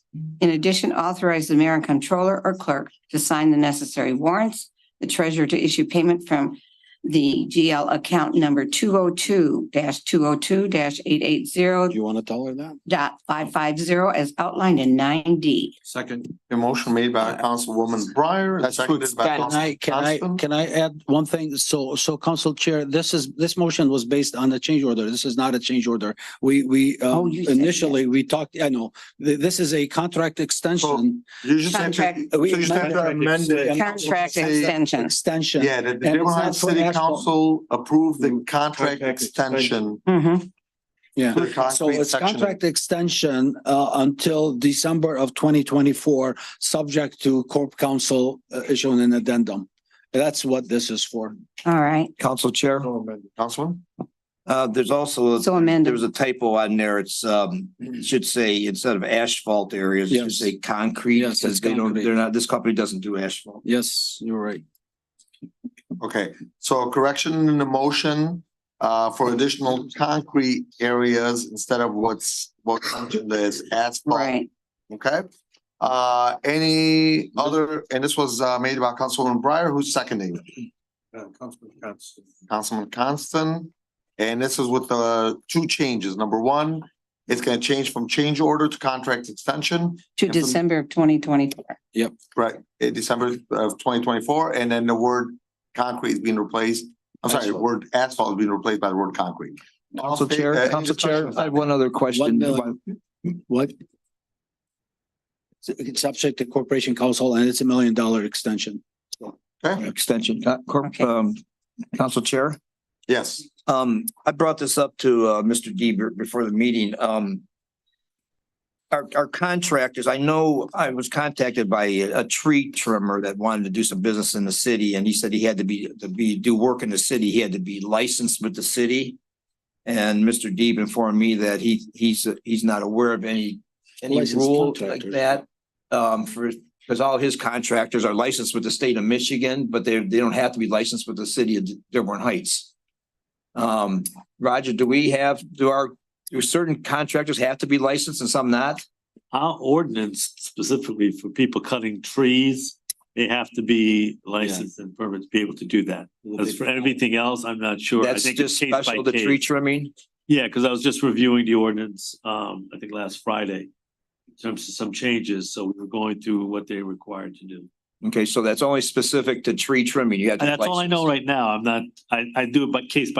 Okay. Like if you have another like Mr. Dib, make sure all his are contracted. Yeah, We they're were- Well, they're licensed with the state. I know that. All of his, he looks into that. He does his due diligence there, but Mhm. I was just wondering if that was a typo for the tree guys or that's just specific just for the tree guys. Can you look If you into look that? at, oh, I'm so sorry. If you look at the ordinance, you'll see how it specifically requires the homeowners when they get them. All right. so Councilwoman Breyer, would you like to make the amendment adding that subject to Corporation Council approval?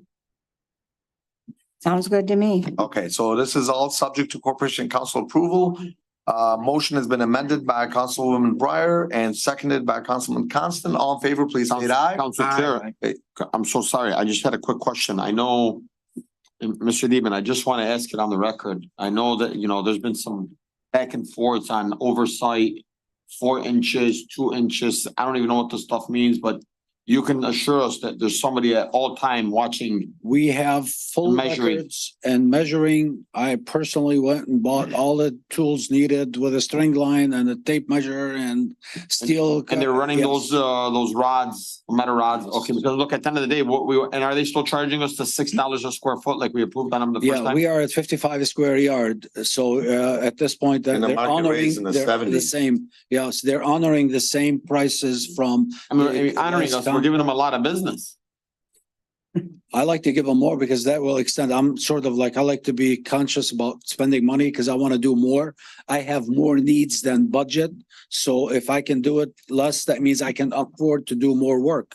Great. It's not- And actually, it's not a formal survey, but in a lot of my driving around the city, when I've seen them doing work, I've consistently seen some representative of the city. I've seen Rick there. I've seen Mr. Zach. Jamal there. Well, yeah. I've seen you a couple times there. So it's an informal survey, but No, I've it is- seen it is. different directors. We there. monitor- Look, what we don't want is in 3-4 years, they're crumbling up and then we're like, Sure. that's all. You don't have I've run across 4 inches, as the mayor indicated, and 3 inches on major roads. And I don't know how it passed, but you know, it was done. No, we're not doing this. We're, every pour is monitored.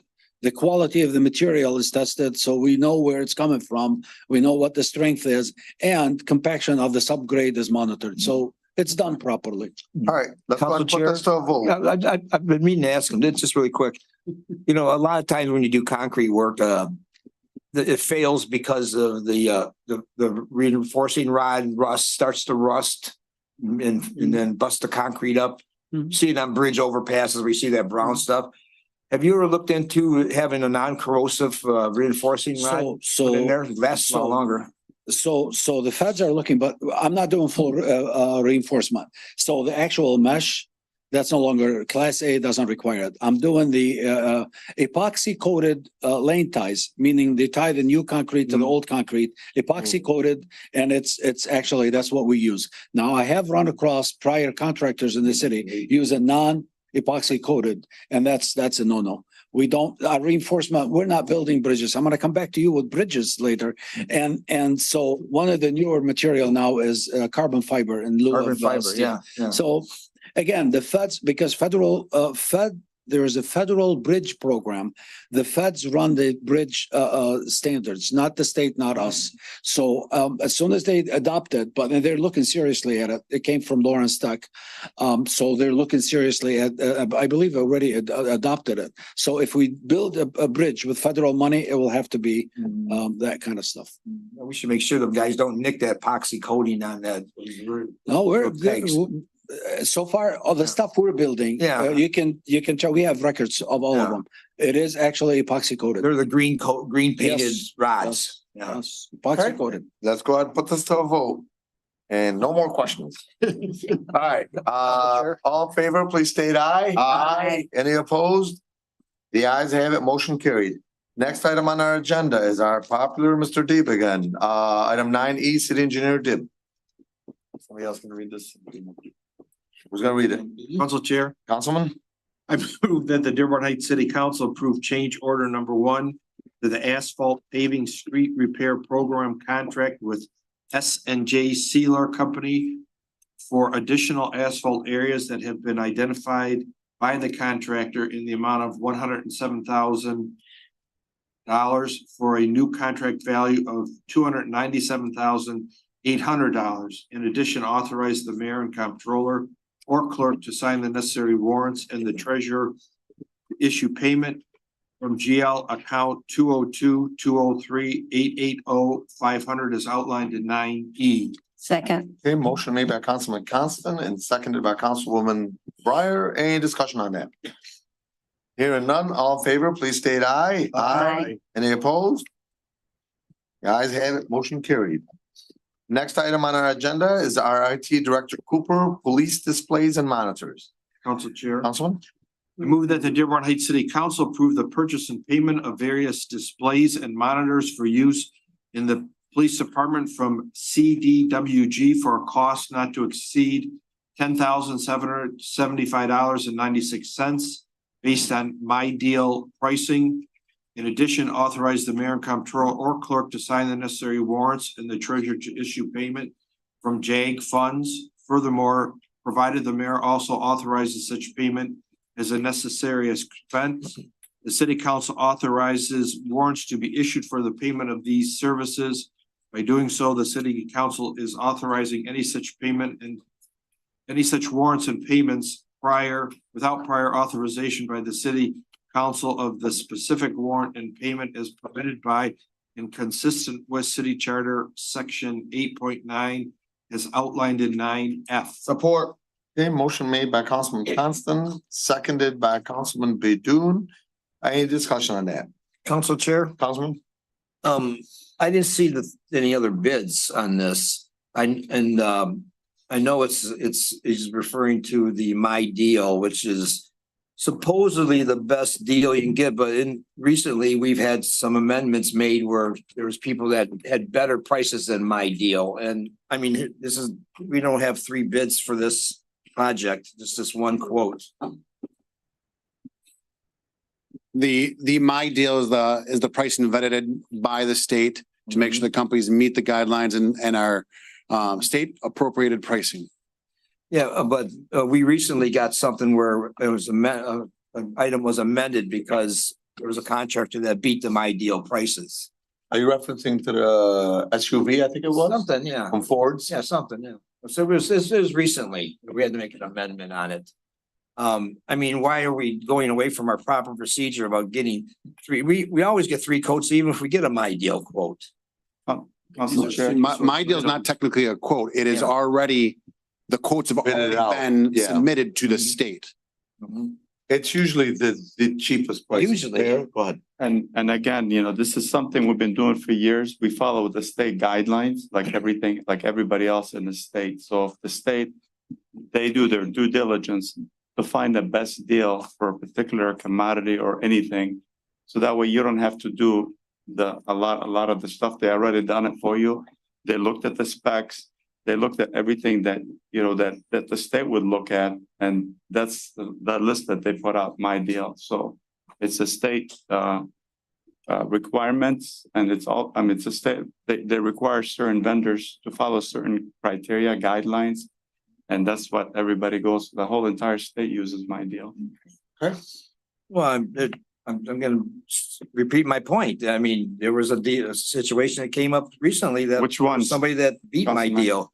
Councilman, can you tell us which one? Because I don't recall. I believe he's referencing the Ford SUV. If I'm not wrong. No, we've never gotten an SUV through, the only one SUV we received, we ordered, we never got it through my deal.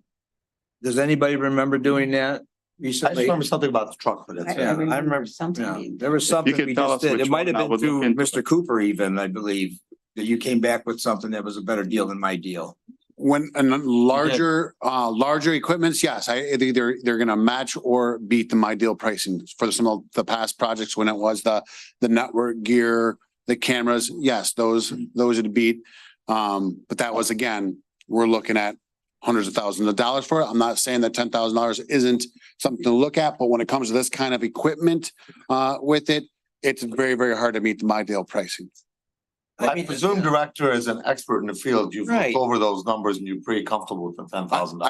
I am for what we're getting there. Yes, I am. Well, I'm taking his word for it too, but it should be, with all these things we're going through today, sure would be nice to say, hey, well, here's another company, he bid, it was 15,000, just for peace of mind, because that's our normal procedure is to get three bids on anything that's over $5,000. Not use my deal. Yeah. So let me ask you a question, Director. Thank you, by the way. My question is, so is this like the new procedure that we don't go out? Because I know this isn't the first conversation that we've had where we've said regarding equipment, why are we not going for bid on these other things? Believe it or not, I got a phone call on this. I got a phone call on this here, and they said, why didn't we go out for bids on this? I promise you, this actually just came to me now. And I said, I really don't know. I said, I believe we use we use this company all the time. And they said, okay, well, I just want you to know, I think it went up on BidNet for one day, or it went out there very soon. And then it was, the setup was set up completely different. This you're talking about, or maybe there was another thing. Somebody recently called me about something that went up on BidNet regarding technology. And they said it made it very, very hard for somebody else to kind of bid on this. Mayor? Yeah, the last bids that I can recall, they all went on, actually, we got them through my deal. And again, if there's something on my deal, we go through them because the state already does what they need to do for the entire cities.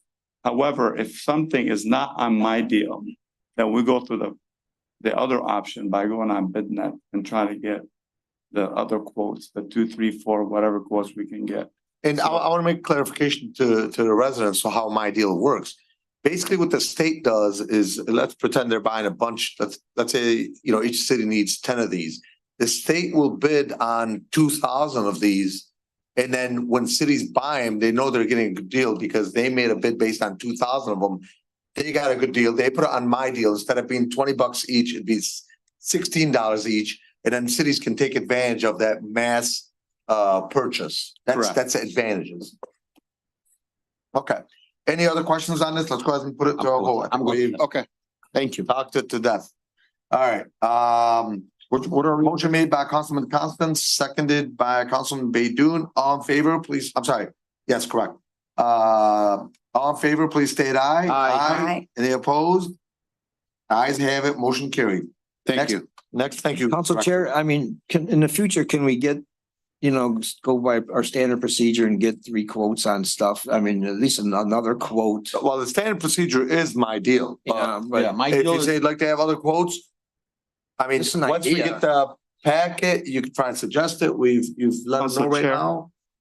Yes. You know, again, my deal, it's a quick process to go through and it's vetted by the state. And if you need to go through There's a lot more- bidding process, you gotta add another, at least a month for it to go in front of you guys. So if we need something, and if it's vetted by the state, you go to the state, my deal. You can't guarantee that it's the best deal. It's not a guarantee. Well, if you can go If bid you- that one and let us know, you know? Well, I'm In saying, business. you can't say it's the best deal every time. I mean, that's my It point is I'm the trying to best say. deal. I mean, just because it's the state, I mean, everybody believes everything the state does, right? Council Chair, But If you keep in can mind, give me for an the state, they got no advantage. For the Please give me an state itself, they got no advantage. Probably, I'm sure, yeah. if you can give me an example, you know, I'll look into it. Okay. Next item on our agenda is item 9G, Fire Chief Brogan, purchase and payment of technical rescue equipment. Council Chair, Councilwoman? I'd like to make a motion that the Dearborn Heights City Council approve the purchase and payment of technical rescue equipment from technicalrescue.com in the amount of $2,977. This purchase is from an AFG grant, the federal portion being $2,679.30 and our portion $297.70. This will be paid from AFG grants 101-335-940.080 upon receipt. In addition, authorize the mayor and comptroller or clerk to sign the necessary warrants and the treasurer to issue payments as outlined in 9G. Support. Okay, motion made by Councilwoman Breyer, seconded by Councilman Baydoun. Any discussion on that? Hearing none, all in favor, please state aye. Aye. Any opposed? The ayes have it, motion carried. Next item on our agenda is item 9H, Police Chief Hart, disposal of city property. Council Chair. Councilman Constant, I just want to Constant. Yes, please. The Dearborn Heights City Council, I move that the Dearborn Heights City Council approve the disposal of the following 2 police vehicles that have been deemed totaled by the Michigan Municipal Risk Management Authority, MMRMA. Unit 42, a 2014 Chevy Tahoe, VIN number, it's there. Unit number 21, a 2022 Ford Explorer, VIN number 1FM, etc. A claim has been submitted for Unit 42 and claim submissions are being finalized for Unit 21. These vehicles will be turned over to the MMRMA for reimbursement purposes. In addition, authorize the treasurer to deposit the reimbursement check into federal forfeiture account number 265-000-636.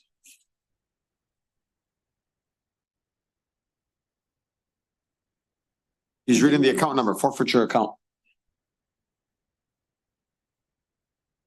What? Yeah, Or just say forfeiture account?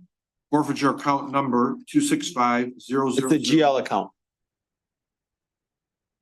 6. This was what was provided by the director, so wait, but let's hold out for a second.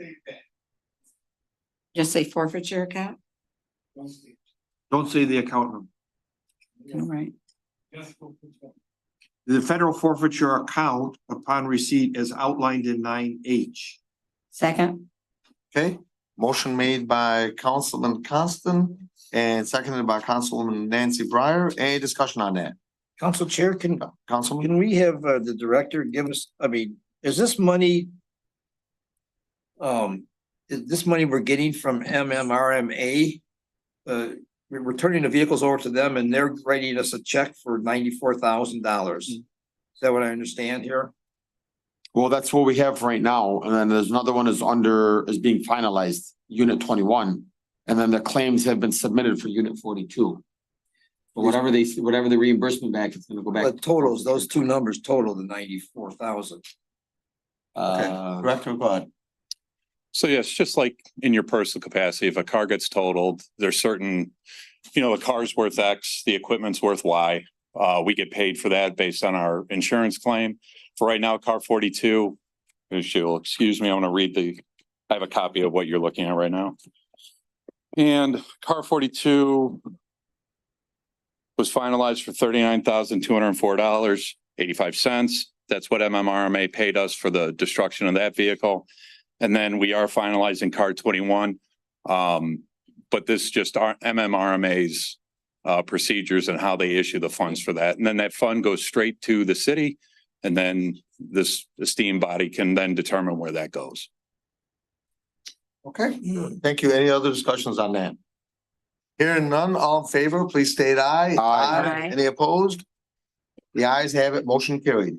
Next item on our agenda is item 9I, Community and Cultural Relations Commission Letter. Council Chair, Councilman? I'm actually, before we read this, can we allow the commission to get up here and read their letter? Before we, don't file this? That's okay with, Read it into. you guys. That's fine. Okay, thank you. Already up there, so we're not gonna push them back down. All right, I'll be short. Good evening, City Council, to our mayor and to city administration. My name is Latanya Gator here on Madison Street, Dearborn Heights. I am the acting chairperson of the Dearborn Heights Community and Cultural Relations Commission. I've asked that my fellow members stand with me in support of my letter today. Council Chair, do you need them to state their name? No, it's okay because it's public. They're, Okay. Who's on the commission? Go ahead. Thank you very much. And for the record, I did submit this letter and request to council chair. And I'm hoping that he sent it to city council and to city administration. It is basically in sum regarding how city council and administration can take it a step further to support the work that we do, to fulfill our duties or to truly fulfill our duties in compliance with Dearborn Heights City Ordinance H0503, Section 2581. And the letter reads, and it's dated September 6, 2023, to whom it may concern, since its reinception in 2020, the Dearborn Heights Community and Cultural Relations Commission has proudly served our city by highlighting culture and diversity amongst all demographics and increasing educational awareness in many areas and improving community relationships. This body cannot and will not continue this much needed work without either a budget and or the ability to electronically fundraise. On multiple occasions, this body has been told that the administration was working towards a solution that would allow us to fundraise so that we would be able to continue our work within the community. Unfortunately, due to the inability to fundraise, our work has come to a halt. It does not seem as the administration or council has truly worked towards a solution. Therefore, we are asking administration and our city council to reconsider giving the Dearborn Heights Community and Cultural Relations Commission a budget and or the means to fundraise on or before December 1st, 2023. Respectfully, Dearborn Heights Community and Cultural Relations Commission. To be very transparent, we did hear back from the mayor's office stating that they are working towards allowing commissions to electronically fundraise. But again, because this is our repeated request, we wanted to present this to you all today in hopes that we can make those steps very actionable and forthcoming really soon. Thank you. Thank you, Tanya. I will say, Latanya, I think at least I can speak for myself, not for the body, but you guys have my full support. I don't see why any commission, like the diversity of this cultural commission wouldn't be able to fundraise, be able to use those money to put it back into our own community. So I'm all for it, but you have to keep in mind where the administration of this council is coming from. And I'm not to say that somebody would misuse funds. We still need to understand that if funds are being misused, the city could then be liable because when I had these discussions, this is what they came back with us. But I agree. I think you guys should all be able to fundraise. We should be helping fundraise and maybe even giving back with you guys, especially as an ex officio. But You and Chief of Staff Hernandez are ex officios for the record. yes, but I want you guys to know that for the legality reason, which I know sometimes that it doesn't always sound perfect, the protection of the city and the fiduciary that we have to the city, and the administration and the mayor has for protecting the city. It's the second this commission allows to do something with its funds where nothing may not happen or nothing wrong might not happen, but another commission does so. And it starts pointing the finger and saying, well, you guys are letting them do it. And then something bad goes happen because there's no check and balance or there's no control anymore. And it's kind of putting the city, and I'm not saying no. Who's Well- asking to be in control of those funds? Not at all. So those funds could be sent to the city. Nobody was asking for us to be in control of those. Not whatsoever. Well, I mean, I don't think there's anything in there that says they can't fundraise right now, is it? There is no electronic funding method, and we've been told since 2020 by the treasurer and city administration that has to be something created and done by you all. Roger, can we look We into have that? started, I put together the bylaws and articles of incorporation. Obviously, we don't want to do one alone and leave the others out. So we are in process of doing that, but we also have to get our commissions moving. But I think that the plan is to set up a civic association. I've talked to the lawyers from some other cities, Inkster, Royal Oak, that have put one together, which allows the cities legally, and I've talked with Plant Moran on it, how we can get it done structurally and organize it properly. Thank you. But we are 100% behind it. I know that some things come up, like last year has some fundraising when I just started for some women organizations and stuff. We want to make sure you're on track.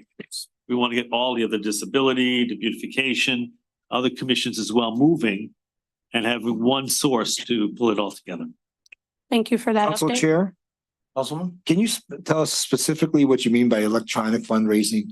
Whether it be like, and again, I know it has to go through corporation counsel and make sure there are no liabilities attached to it, but a PayPal account, any type of account where people in the community can submit donations, whatever it may be, whether it's monetarily, just not old school way of sending a paper check through the mail to the treasurer's office. That is our only way of collecting donations and sponsorships at this time. And we're not able to extend our reach if that is our only way of fundraising. Thanks for clearing that up. You're welcome. You know, I got a question, Roger, maybe for you. Like, I think of like the universities that have, you know, ABC, association. They open up a nonprofit EIN, they get an EIN number. I mean, I was a part of the LSA where we opened up a bank account to put our money in there. We were able to showcase the hard work that we've done. I mean,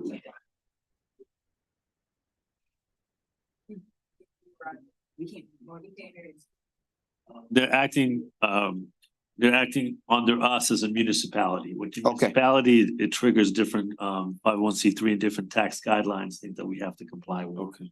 I was And just I thinking out did loud. run it by Plant Moran and I did put the stuff together so far, so we are progressing. Thank you, Roger. Okay, Okay, let's thank go you. ahead and put this to vote. it's This not. was just received, note and file.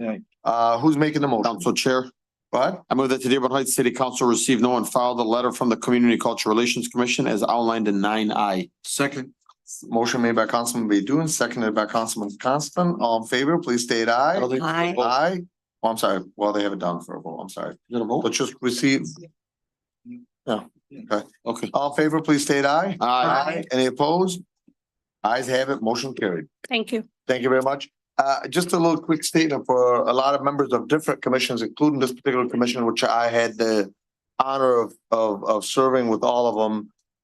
Keep in mind, these are all volunteers that are not getting paid. So all the ladies and the gentlemen that was up there do a lot of work for creating good cultural relations and diversity in our community.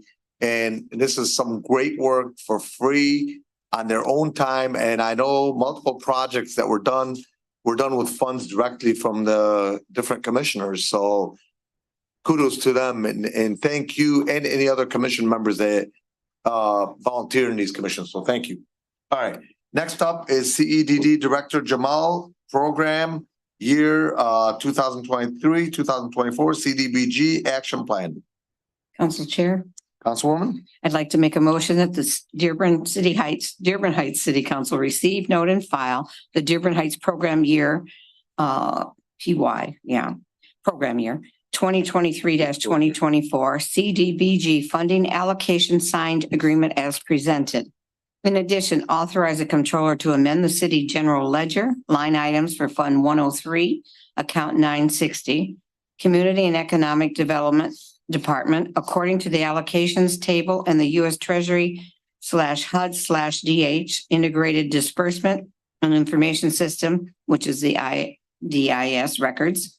Furthermore, authorize the CEDD director to expend the DH/CDBG funding according to the IDIS record and to approve the ISIS drawdown vouchers to pay back the city general fund and amend the 103 fund general ledgers accounts as needed according to city CEDD/CDBG citizen participation plan and HUD applicable rules and regulations. Further, authorize the mayor to approve the federally funding CEDD staff salaries for fiscal year 2023 to 2024. Moreover, authorize the mayor, the controller, or clerk to approve the CDBG expenditures, warrants, payments, and the treasurer to pay them in amounts not to exceed the balances of Fund 103 budgetary line items according to the city charter, Chapter 8, Section 8.9, as outlined in 9J. Second. Okay, motion made by Councilwoman Breyer, seconded by Councilman Constant. Any discussion on that? Just want to thank the clerk's office. Director Jamal got this a little bit later than he was anticipating, and I thank the clerk's office for adding this on the agenda. I And for know there's a lot of extra work that they did, so thank you. And for typing it all out for Jamal. Right. Okay. Chair, Councilman? there's parts of this here that, you know, it was read, the motion was read, and there's a lot of things in the motion. And one of them is keeping a promise that we made during our budget hearings to increase the pay of the staff at the CDBG department to a fair wage.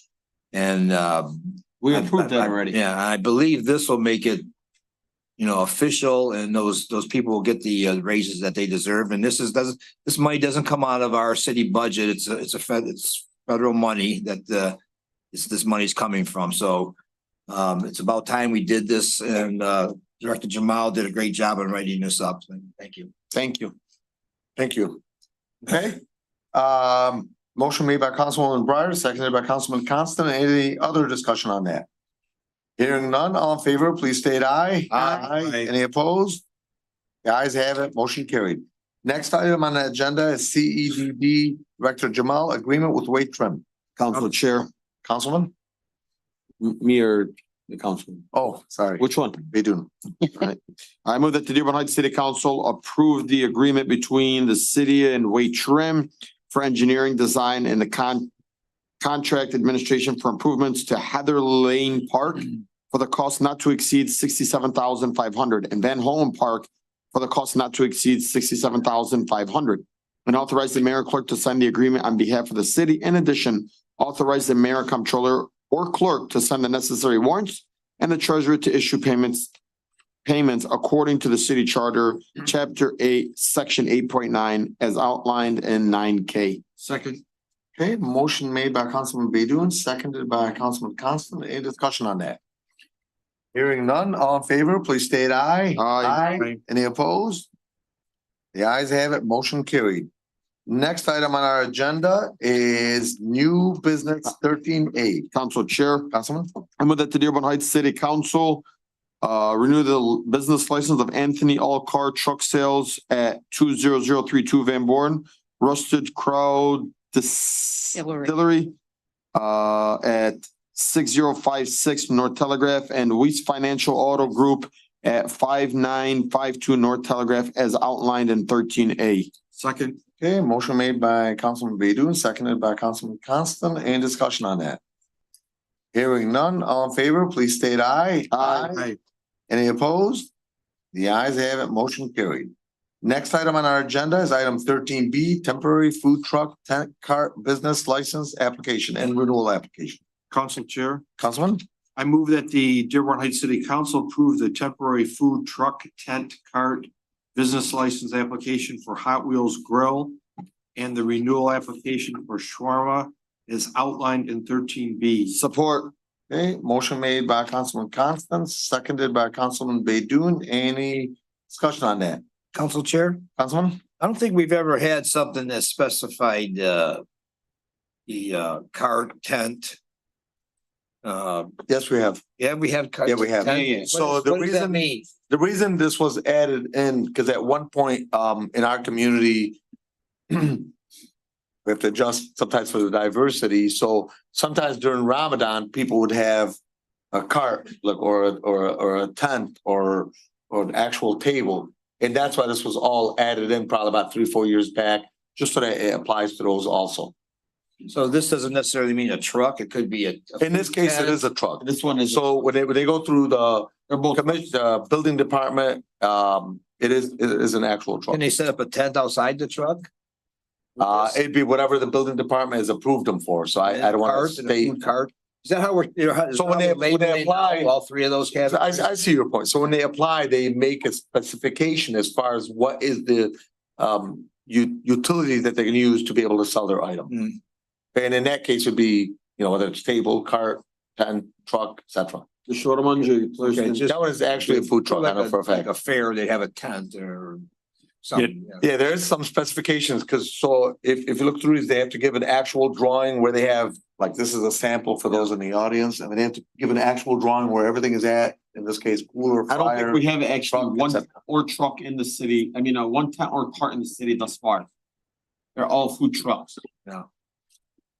Look, I'm gonna tell you right now, this was one of the best things that we did as a city, because now it's all managed. And not every mode that can here can just open one up and be up and running. It's managed, it's checked on by ordinance, checked on by the building department, and checked on as far as licenses with our clerk's office. So I think it's definitely going in the right direction. Sure. Okay, Thank you. let's go ahead and put this to a vote. All in favor, please state aye. Aye. Any opposed? The ayes have it, motion carried. Next item on our agenda is comments from council members. Council Chair. Okay, well, let's start with ladies first. Yep, Councilwoman. absolutely. All right. In an effort to lessen blight in the city, like Mr. Muscat always wanted us to do, it has been recommended that particularly the lawn cutting should be taken care of by landlords who own more than 2 or 3 properties in the event their tenants do not do so. I'd like to get something going along those lines. Okay. Okay, thank you, Councilwoman. And this would be for ordinance / building, et cetera, administration. Okay, thank you. Any other comments from council members? Council Chair. Councilman, go I ahead. know earlier we gave a moment of silence for 9/11, so my heart goes out to all of our first responders. I still remember 9/11. I was in the 6th grade McSheebox class, and all the kids were just getting picked up by their parents, and I think I was the last child to get up and leave. And I only got up to leave because I called my mom and she said, "No, you're gonna be fine. Stay at school." I said, "No, Mom, I want to leave." And so I was eventually picked up by my mother, but really my heart goes out to all our first responders, our firefighters, our police officers, putting their life out on the line every single day. This happened in New York, this happened in our own country, this can happen in Dearborn Heights, this can happen anywhere. And so remember, when you're seeing the police or fire out there, they're risking their lives every single day, and especially here in Dearborn Heights. So I salute to you guys, and I thank our men and women in our police department and across the globe. Secondly, my son just turned 2 years old. It's crazy. He's actually amazing. He hasn't stopped running around. His new favorite word is whoa. Everything he sees is just whoa. So that's pretty cool. And again, I'm just going to go back to just, emphasizing on loving each other and really family, spending time with your family. I know the councilman, Tom Wenzel, pushes for that a lot. I've been trying to do it a lot. I actually took his advice. No phones for an hour. It was actually driving me crazy. I think I did it for 33 minutes. I ran back to my phone. I had 10 missed calls. I kid you not. But we walked around the block with my dog and my son and my wife. I chased my son half the time. Then I went to go grab my phone. I realized it was only 33 minutes. I said, yeah, time's crazy for that. But really spend as much time with your family, love each other, shows, go home, tell your loved ones you love them. If you're upset with anybody, put it beside you guys. It's okay. Just spread love. Thank you. I'd like to take this moment to call out my family. Sunday was Grandparents' Day, and I'm a double grandpa. Not daughter, not son, not son-in-law called and said, "Happy Grandparents' Day." So I'm calling them out now, and I hope this goes in the paper. For those grandparents in here, happy Grandparents' Day. I never knew how good it felt to be a grandparent. I always hear from my parents that grandkids are way better than kids, and I never got it. I always thought, what a line of BS. It just never made sense. But I've made it clear to my family that I love my grandkids more than all my kids, mom, dad, wife, everybody, brothers, sisters combined. So happy Grandparents' Day. I know it's Sunday, but happy Grandparents' Day for all the grandparents. But I want you to know, Council Chair, you don't look like a grandparent. You look very young. I mean, it must be the shaving. I got married, I was 12, but let's. But one last thing, Council Chair, that I left out that I had written here. I also want to recognize, and I know this sounds crazy, aside from the Detroit Lions, who had a great season, yeah, they had a great season thus far. But really, Robert Sala's the head coach of the New York Jets, and he's from Dearborn, Michigan. On 9/11, 2001, his brother was actually in the World Trade Center. He escaped, ran out, survived. 4 hours later, called his parents and inspired Robert Saleh to, chase his dreams, because you never know what life leaves you with. And 20 years later, he became the head coach on 9/11 and won a Monday Night Football game. So congratulations to Robert Saleh and the New York Jets. If he ever sees this, it was a good game. Yeah. His parents were longtime residents of Dearborn Heights. Yes. Correct. They lived on Outer Drive by Ford Road. Yes. Okay, yes, go ahead, Councilman. I'd also like to thank our fire department for hosting another successful chili cook-off.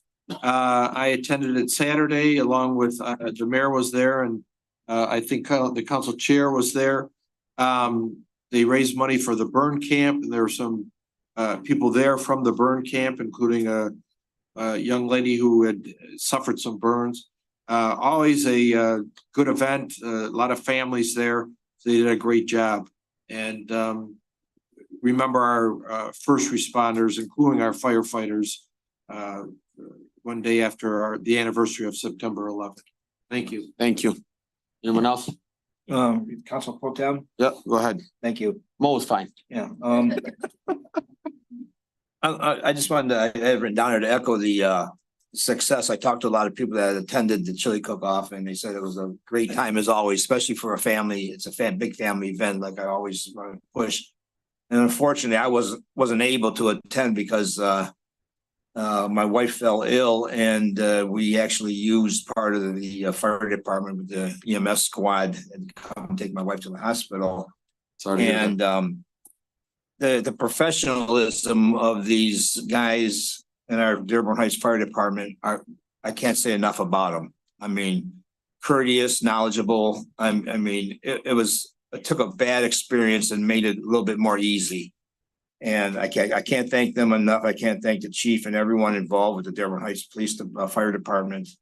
And my hat goes off to them for the training that they've got and everything that they do for the community. It was a bad experience, and it turned out to be a good one for a reasonable one for me and my family.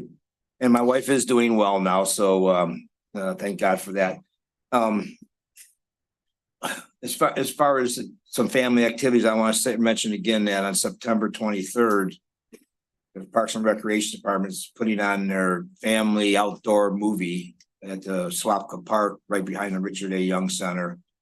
And that's a great family event. I'm encouraging everyone to go there. There's concession stands. All the concession profits go to the Dearborn Heights District 7 Dad's Club.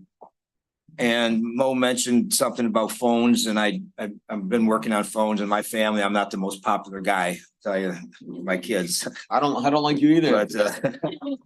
But I'm coming up with another idea about the phones coming up next meeting. Thank you so much. So I've got one for you that we use at lunch when we go out with a bunch of us at lunch, because everybody, especially realtors, they don't want to use their phone all the time. So everybody puts their phone backwards, right? You can't see what's on there, and the phones are obviously ringing, and the first one to pick it up pays the bill. Not one of them picks up the phone. I couldn't imagine they all walked out without their phones in their hand. Council Chair, one other thing I want to say is, I want to thank the people that come out for these meetings. Yes. It's tough for us to come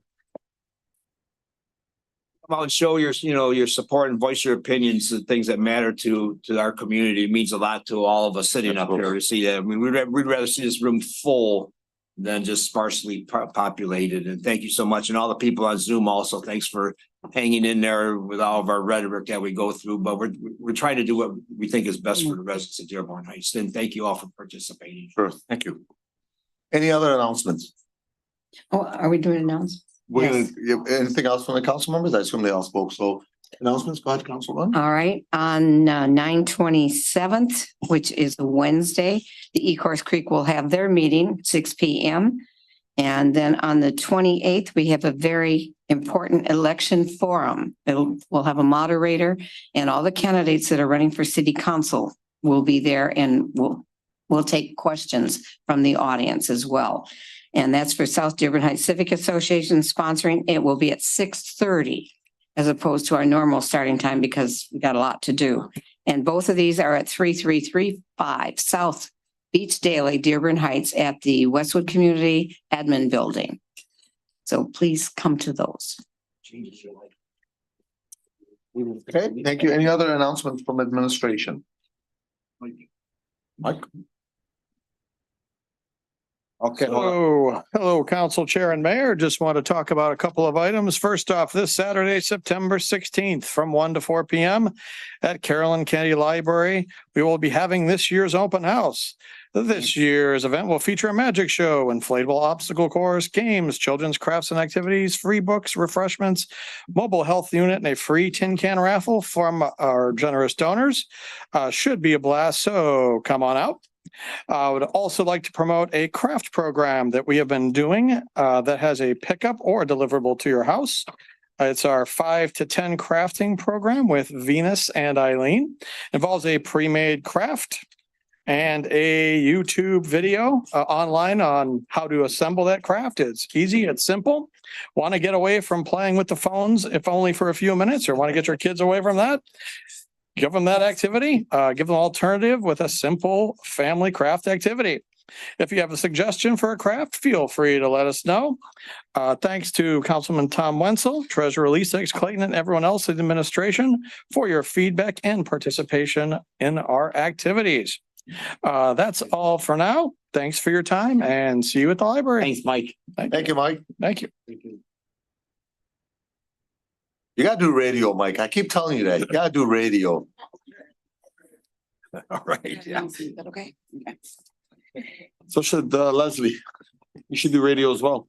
Should I? Okay. TV. I'm speaking as the president of Thrive by Any Means Necessary, or TMN. We are a local nonprofit that is issuing a save the date for our second annual Friendsgiving event, which is in partnership with the city of Dearborn Heights and the Parks and Rec Department. We're hoping to do it at the Richard A. Young Center again this year, but we're waiting for finalization from Kim. But at the event, we're going to provide free Thanksgiving meals, clothes, toiletries, toys, and more to those in need. This year, we're also fundraising for the D7 Dads Club, the Dearborn Heights Panthers, the Annapolis High School PTO, and our local food pantry. We'll be posting the sponsorship and partnerships next week, and the event is scheduled for Saturday, November the 18th from 5 to 8 p.m. The other announcement is for the Dearborn Heights Community Pantry. It's reopening the refrigerator very soon, and it's looking for more support from the community to keep it running. The pantry is stored at 23469 Annapolis Street. It's open 24/7 for donations, as well as for you to shop for items. We'll be having an informational session on Sunday, September the 17th at 2 p.m. via Zoom. This information is posted on the Dearborn Heights Pantry Facebook page. We would love for everybody to join us and keep this project running. Thank you. Thank you. Always. Council Chair. Yeah. I just wanted to speak on the pantry, Dearborn Heights Pantry that Leslie's involved with, probably pretty strongly involved because it's in her backyard. And she lives on the corner, and anytime I get the chance, I donate something. But I was just today, it was today, I believe, and I wanted to donate something that needed to be refrigerated. And I stopped by there and I noticed the refrigerator wasn't working. I said, "Did you need a refrigerator?" She said, "No, we don't have enough donations that need to be refrigerated to keep the refrigerator running. So we need more fresh food donations that need to be refrigerated so we can turn the refrigerator back on." And I'll tell you that pantry is so cool. You put some items in there, and maybe a couple hours or next day you go back and it's all gone. And it's so useful in our community, and she's doing a great job. And if anybody else is involved with it besides you, them too.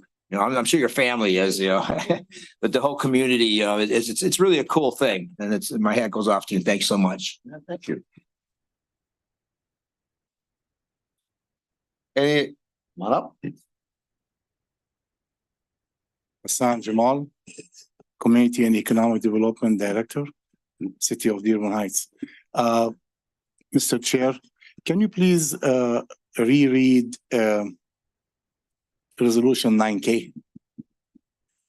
The motion? The motion, you mean? Yes. The really long one that you tipped up? No, that's the short. Oh, the clerk may. Mo did it. You do? I've got, okay, so I could read it for you quickly because we already read it, but item 9A is Chief of Staff, I'm gonna do this fast, if you don't mind. Chief of Staff Hernandez, BLN ARPA task order. No. No. 9K. 9K. 9K, okay, 9K, give me one. Okay, here we go. CEDD Director Jamal, agreement with Wade Trim for improvements to Heather Lane Park and Van Houten Park. That the Dearborn Heights City Council approved the agreements between city and Wade Trim for engineering, design, and contract administration for improvements to Heather Lane Park for a cost not to exceed $67,500 and Van Houten Park for a cost not to exceed $67,500, and authorize the mayor and clerk sign the agreements on behalf of the city. In addition, authorize the mayor and controller or clerk to sign the necessary warrants and the treasurer to issue payments according to the city charter, chapter 8, section 8.9, as outlined in item 9K. Thank you. Can you please enter that to the record? So that will be the final motion. Thank you. Thank you. All right.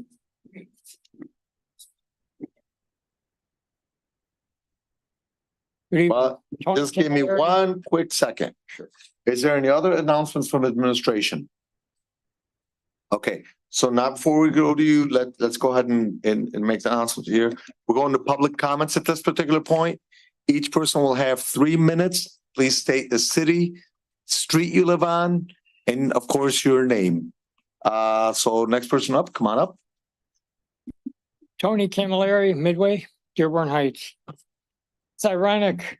It's ironic we were talking about the invoice from, I believe it's the golf. Hang on 1 second. 1 second. I'm sorry. I don't mean to pause. You're doing 3 minutes here? Yes. Go ahead. I'm gonna restart your time, so go ahead. It's okay. It's ironic we were talking about the invoice from the Warren Valley Golf Course and the situation with the law firm. I believe it was Schenck. 4 years ago plus, our late former mayor, Dan Paleco, was making the same argument to city council that this law firm was playing both sides of the fence. And I believe that was his main argument about the forensic audit, not that he did not want the forensic audit, but change law firms. I strongly urge you to get rid of this law firm. My opinion, throw them out of the city. Case closed.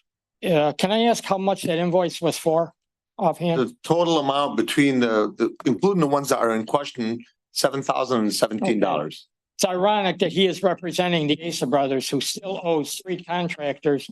Me is one of them, over $13,000 for work that has already been done at the banquet center. One contractor is still owed $3,000 out of the $5,000.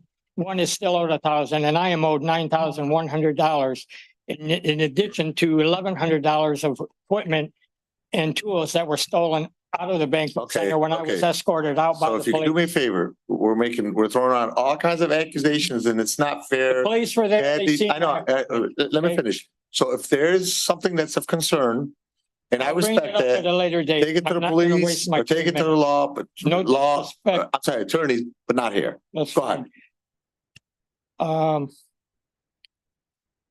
It needs to be looked into.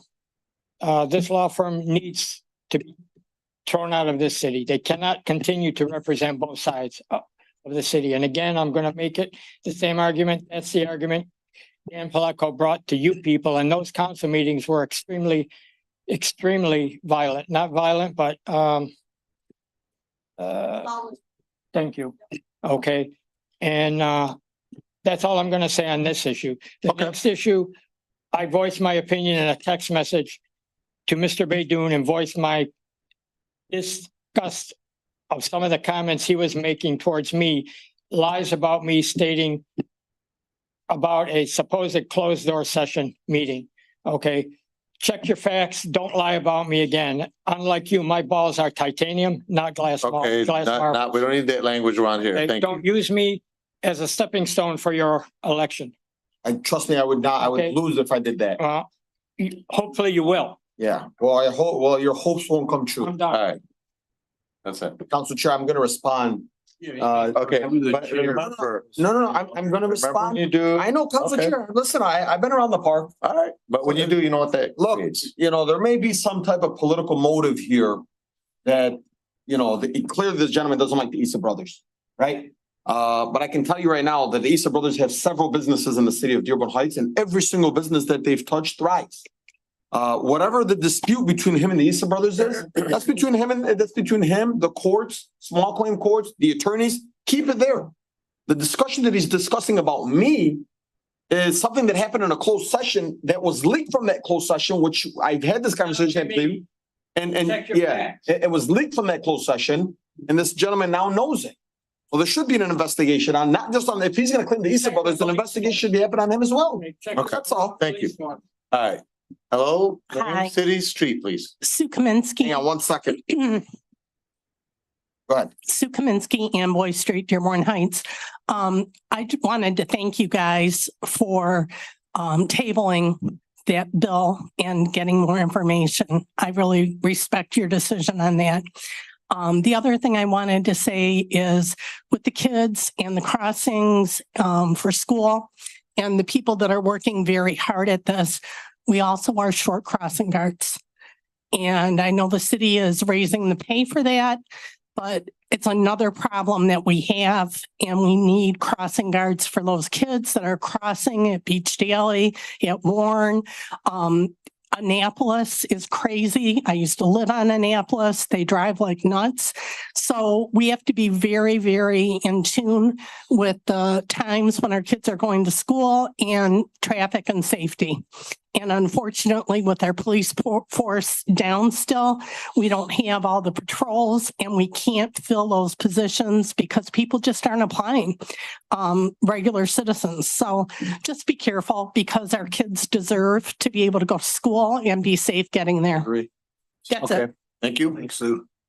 Next person up. Also, Chair.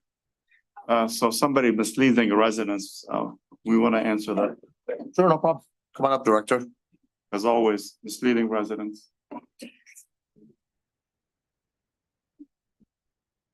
Are we, is it 3 minutes on this? No, Am I just letting- I just wanted to respond. Obviously, if someone has a concern, about the safety of our children, I just want to respond and let people know what we're doing to make things better. I'm Director Swope, Patrol Operations, Police Operations for the Dearborn Heights Police Department. So we know that the safety of our children, it's the utmost importance to us, okay? Since the beginning of school, we have really did a great job at making sure that these crossings are filled by police officers. Myself, I went out there and did them. Director Vanderplow, we've been out there and we made sure that these crossings are taken care of. We currently have a hiring plan for crossing guards. I think we're doing a good job. I think we have 5 new ones. Okay. Yeah, so I mean, that's plenty of crossing guards. Okay, we got a pay increase to $17 approved, and we're doing a good job. We have Lieutenant Paulus at the police department. He's now in charge of all the crossing guards to make sure that there's not a crossing that goes unfilled. So there's nothing more important to us than our children, and we're doing a great job to make sure that these kids are crossing safely. Warren and Beach Daily, it's a dangerous crossing, no doubt about it. We have police officers out there, and we're going to make sure that our kids can get to school safely. Thank you. Yeah. And if there's any concerns about crossing guards, let's say people don't show up or we need more help at a certain location, we can't be everywhere. So I would suggest that maybe, someone contact myself or Director Vanderplow or Lieutenant Paulus, and we'll make sure that we actually send police cars, police supervisors, and make sure that those gaps are filled until we can get them filled up with civilians. Thank you. You're welcome. And Council. Thank you, Chair, Director. Also misleading comment that was made. We have a lot of applicants. They've been doing a lot of interviews. And we do have a lot of applicants that we're interviewing, and there's several that will be getting offers. So that comment was misleading. So a lot of people are applying for the police department. Okay. Council That's always Chair? Good to hear.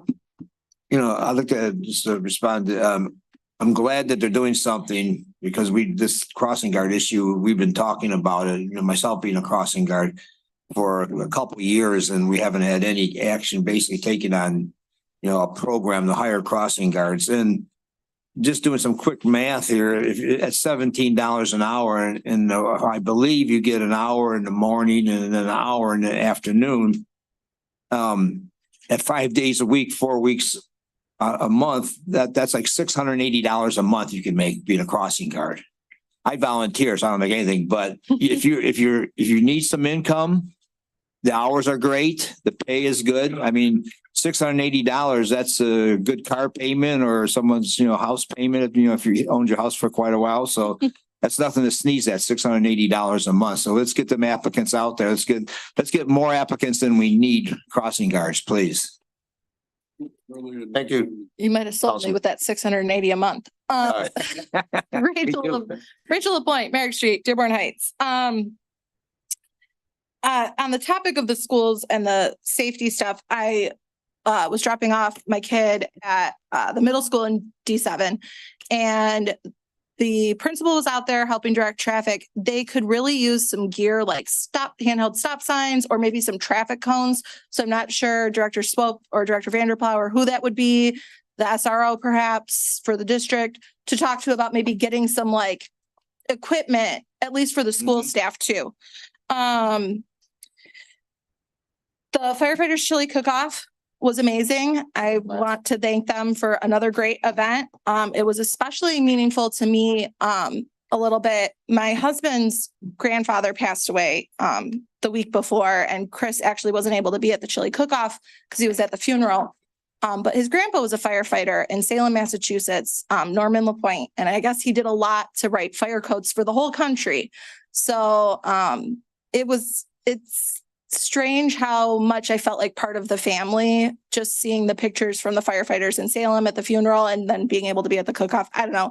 It was really good. I really appreciate the sort of family feel our firefighters bring to the whole community.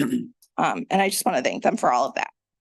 Well, while I was sitting here and you were discussing some of these things today, I looked up a couple of things because I happen to have my printout of the minutes from last year. You guys actually, I can let you guys know later the motions if you want to, but the legal rates were set in 2022. It doesn't have the rates on here, but I was more interested to notice that you guys terminated any relationships that the city had with the Schenck and Bruce, I'm not sure how to say that, law firm in, I believe it was March or February of last year, and said that they were no longer to work with the city. So I'm not sure what went on with that, but you guys might want to look into that. I'm also disappointed because I don't think any of you read the backup this week. The backup for the Wade Trim proposal for the school crossings specifically says exclusions from phase 1, which is what this proposal was, survey or engineering services for specific design projects. Unless I'm reading that entirely wrong, and it mentioned it a few other times in the backup, it said that design services were excluded. It is only for data collection at the school locations.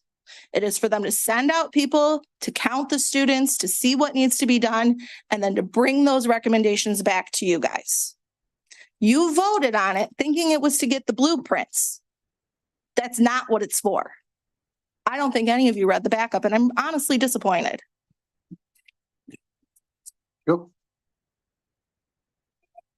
Council Chair, that's one of the reasons, because I talked to Rachel before. That's one of the reasons I wanted to specify exactly what it was for. I mean, can the director come up? Is that what, I mean, just to clarify this, I don't want to make anyone look bad or, you know, just so we can clear this up.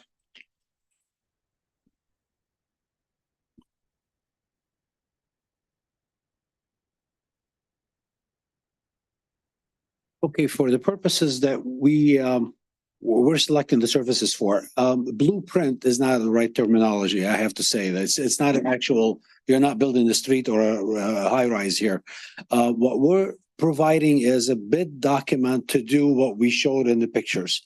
So the consultant is going to provide the things that I show in the pictures, the crossing, the lighting, the push buttons, and then the how far. So code compliant, these things before they get built, they're going to be code compliant. The distance, how far the crossing has to be, the ramp going to the sidewalk, you know, that kind of stuff. That's what they're providing. So it will be a bid document. May not be an actual blueprint. We're not building the structure. We're doing the crossing. That's what they're in charge of. So you're saying that this study's gonna furnish all the specifications for someone to bid on it 100%. They'll know what it is, and it doesn't just. I mean, Rachel, do you have another comment? I brought the back. Well, this is the way I took it, guys, and I'm gonna tell you how I took it. I took it as, and I asked you about the TIA, and that was to do with specs. But what I also read was, as an engineer, if that sign goes up in a certain spot, you need to make sure that if that sign falls, that sign is now city property and city, we can be held liable. So when I'm looking at the blueprints of what we're doing, if there's a sign that's being put into the ground, you know, how easy is it for it to be ripped out of the ground by a kid? And you know, so that's what I'm taking out of this. I'm not taking it as what CIA was supposed to do 9 months ago, because we paid for that already. This proposal is to provide bid documents to facilitate the construction of what you saw before you. I can assure. Well, that, ma'am. Okay, This is what it's for. That's what it's for.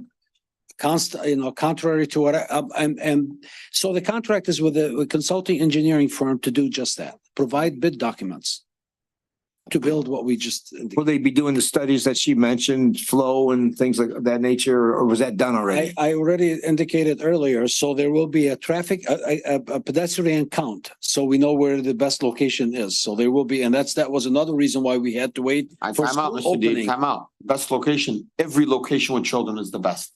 You're not listening.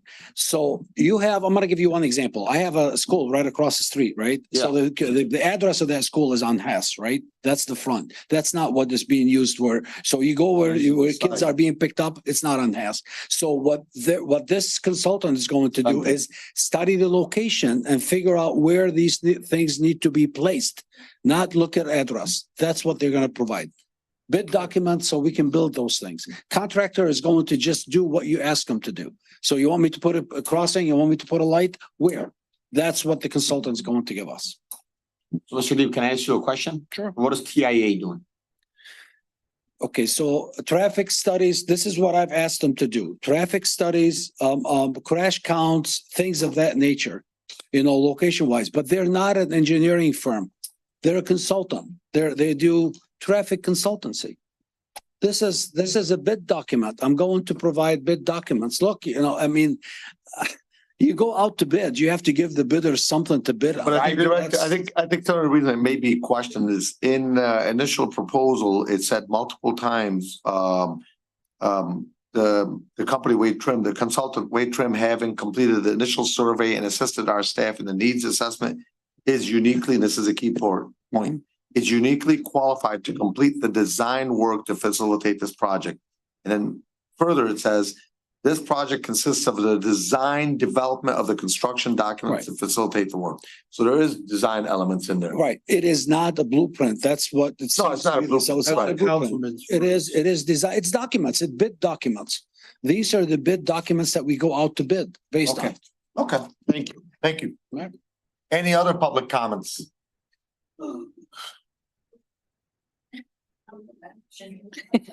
Council Chair, I was just using the blueprint as an analogy as far as, you know, a plan to go by. Right. You know, that's not an actual blueprint. Hello. City street name, please. Najah Janoon, Whitefield Street, Dearborn Heights. Okay, so first of all, I'm not sure what schools Ms. Kaminsky was referring to, but I will say just from my personal experience this year, and no bias here at all, I'm not biased towards Officer Shammy whatsoever, but he has been, I did see him at Riverside when there was not a crossing guard crossing the students, and he's been outside of his car every day directing traffic at the high school. So I mean, we're going on 2 weeks and he's still doing it. And I asked him, so when are you going to stop doing this? And he said, I'm doing it all year. And I was like, okay, I'm going to hold you to it, but he has been out there, taking care of the kids. So, my question, the reason I was initially coming up here was, with my deal, is it my deal? Is that the name? Yes. By the way, a little side note, my is the MI as in Michigan. Yep. So just real quickly, I went on to the state's website just to see. I know that other, school districts as well use this to contract, bids or bid things out. When I looked at like the sections that you can, let's just say I need carpet. You might only have one company that the state gets has a contract with. Now we pay a small fee to the state to be able to, be a part of this program to use their contracts. But you don't always have a lot of companies that you can get a bid from. So I honestly, in the beginning, I was like, oh, great. We're using the state's contracts to get a better deal. But have you guys ever looked at it? Well, don't forget, one of the reasons that a lot of companies probably do not bid on it. You can pause my. Yeah, it'll be there. One of the reasons that a lot of companies probably do not bid on, because keep in mind, low bids. So they're not gonna have high profits. But that's what I'm trying to say is we're not always getting the best deal. Like if I look at carpet and tiles installation, there's one company under there. If I look at smart, phones, there, if you look at even the car companies, the dealerships that are under there, you have maybe 5 or 6, and they're not all even that local. So initially I was thinking great, but then I started looking at the companies, and there's not that many on there. There are so many sections that you can click, like literally for just every little thing. And then there's not that many companies under. Some of them have 8, maybe I saw, but some of them you have maybe 1, 2, 3. So that's why you're not getting 3 bids. If you're only using my deal, you're getting sometimes just that one bid. So maybe not the best thing. Maybe not the best. Good point. Thank you, ma'am. Yeah, Next 15 up. more seconds. You don't want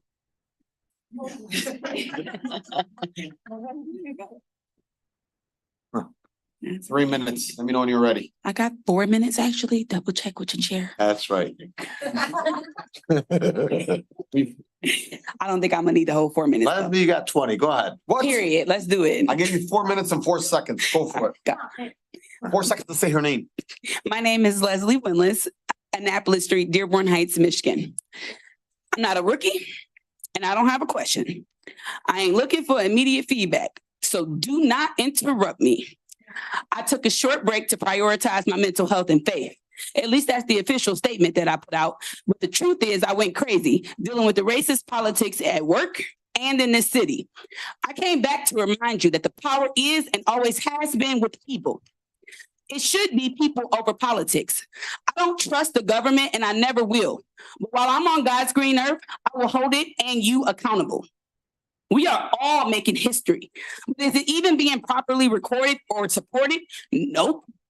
Whether you choose to support the change that is coming or not, I promise you, history will not be repeating itself on our watch. Either get with the progress or perish with the past. I refuse to compromise when the future of families in this city depends on this relentlessness. Open your eyes, grab your glasses, because between the 100-year floods, COVID-19 pandemic, and the extreme division, race, gender, you name it, whatever hell you do or don't believe in, it's already on this earth. There's only one real judge, and you will have to answer for your decisions or the lack thereof in the matters of social justice and equity. For the city council members and the administration that are already servant leaders, keep it up. This smoke ain't for you. For the city council members who sit silent, newsflash. The whole point of being a public leader is for your voice to be heard. I don't respect a coward that takes a seat that represents the voice of the people, then turns around and plays mute to safely ride the fence. To the wannabe local activists that you have let run amok up in here for months. The revolution ain't at this podium or in your little 3 minutes of public comment fame. It's in these streets. We are actively feeding, clothing, and housing people in need. It's in these all-night policy writing meetings. It's in these well thought out and executed speeches. Our community is winning. But the question is, are you playing for the winning team? Or are you on the bench yelling about what the coach ain't getting right? Or are you losing? And you're the crying team, talking about the refs, what the refs didn't do instead of your own performance. Or are you a Twitter thug? Your keyboard does all the action for you. Wait, what was that you asked me, Councilman Whistle? Leslie, why are you angry? How can we help? Thank you. I'm actually prepared to answer those questions. First of all, I'm not angry. I rarely get angry. I'm passionate. Been a mother. Got you, Dave. Just wanted you to catch my drift, since you appear to allow profanity and disrespect these days. I feel sorry for Chief Hart and whatever 3 officers you got left working. Speaking of work, here's a list of demands for today. Figure out the apparent rocket science behind fundraising in the city and allotment for money for committees. If you serve on the committee, show the F up. President all of our school districts equally, especially Westwood. Stay on top of these crosswalks and signs. This should not take this long. Increase the pay for our crossing guards beyond $17 for the work they do.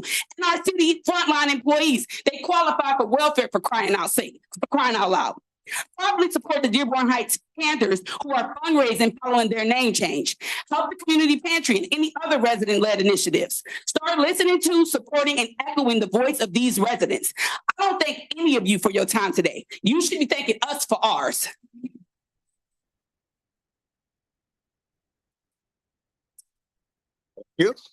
Thank you. Next up.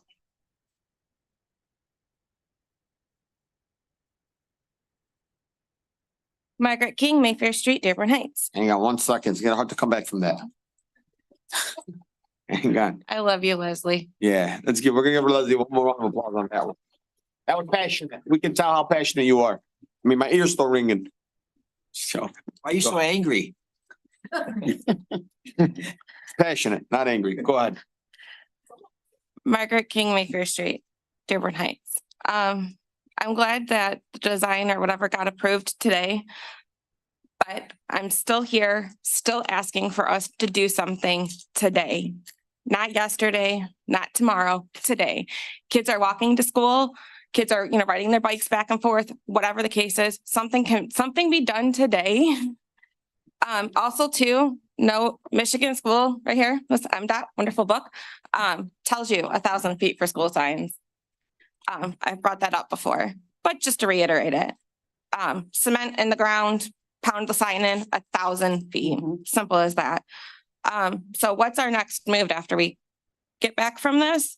The approval is the bid going out, and how soon can we see boots on the ground? I know Mo asked it again, but I'm going to reiterate it. These are children's lives and they need to be saved. Another side note, I know I'm everywhere and I apologize. I have a friend of mine that works at Riverside Middle School. She messaged me and she told me, thank you for what I was doing because there's an officer out there at Riverside Middle School crossing these kids. Thank you to the Dearborn. I don't know if she's going to hear this, but I love you, Krista. But reflective tape for now on, we did it before. Can we do it to put it on the stop signs? Joey was killed at night. This is important and I'm going to hold this dear and close to my heart because children are our future. I want to see change and I want to see it now. Thank you. And thank you for your activism, as a lot of you guys in here. Thank you. Anybody else in the audience that would like to make a public comment? Come on up.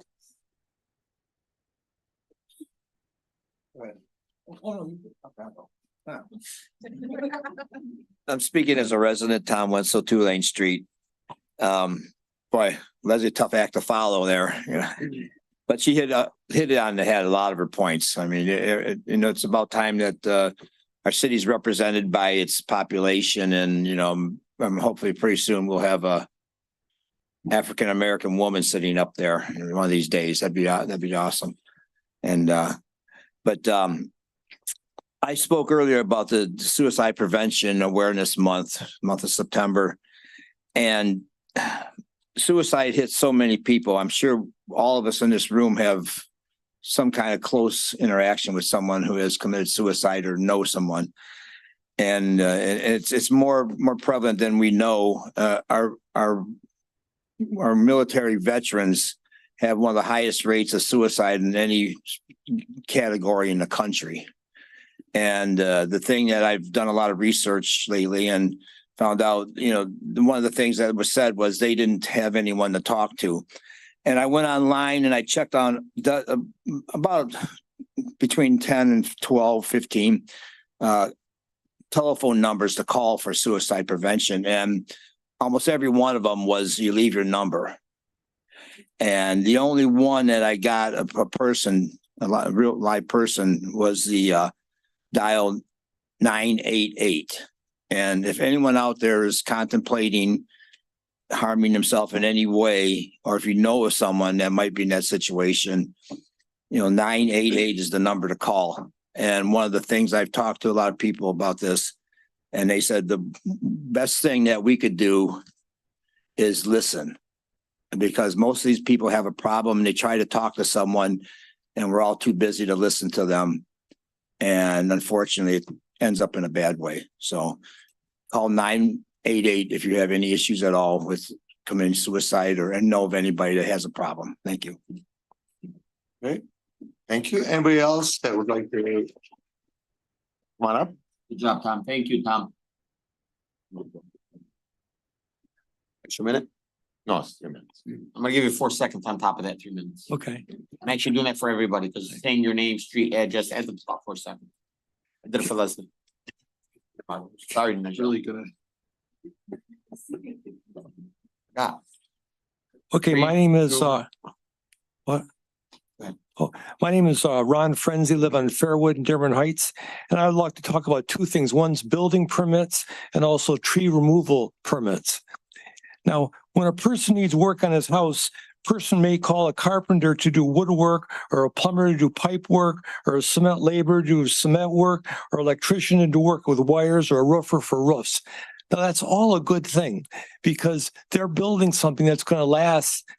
Maybe it's a porch in front or back of your house or a garage, but those structures are going to last for days and months and years and decades.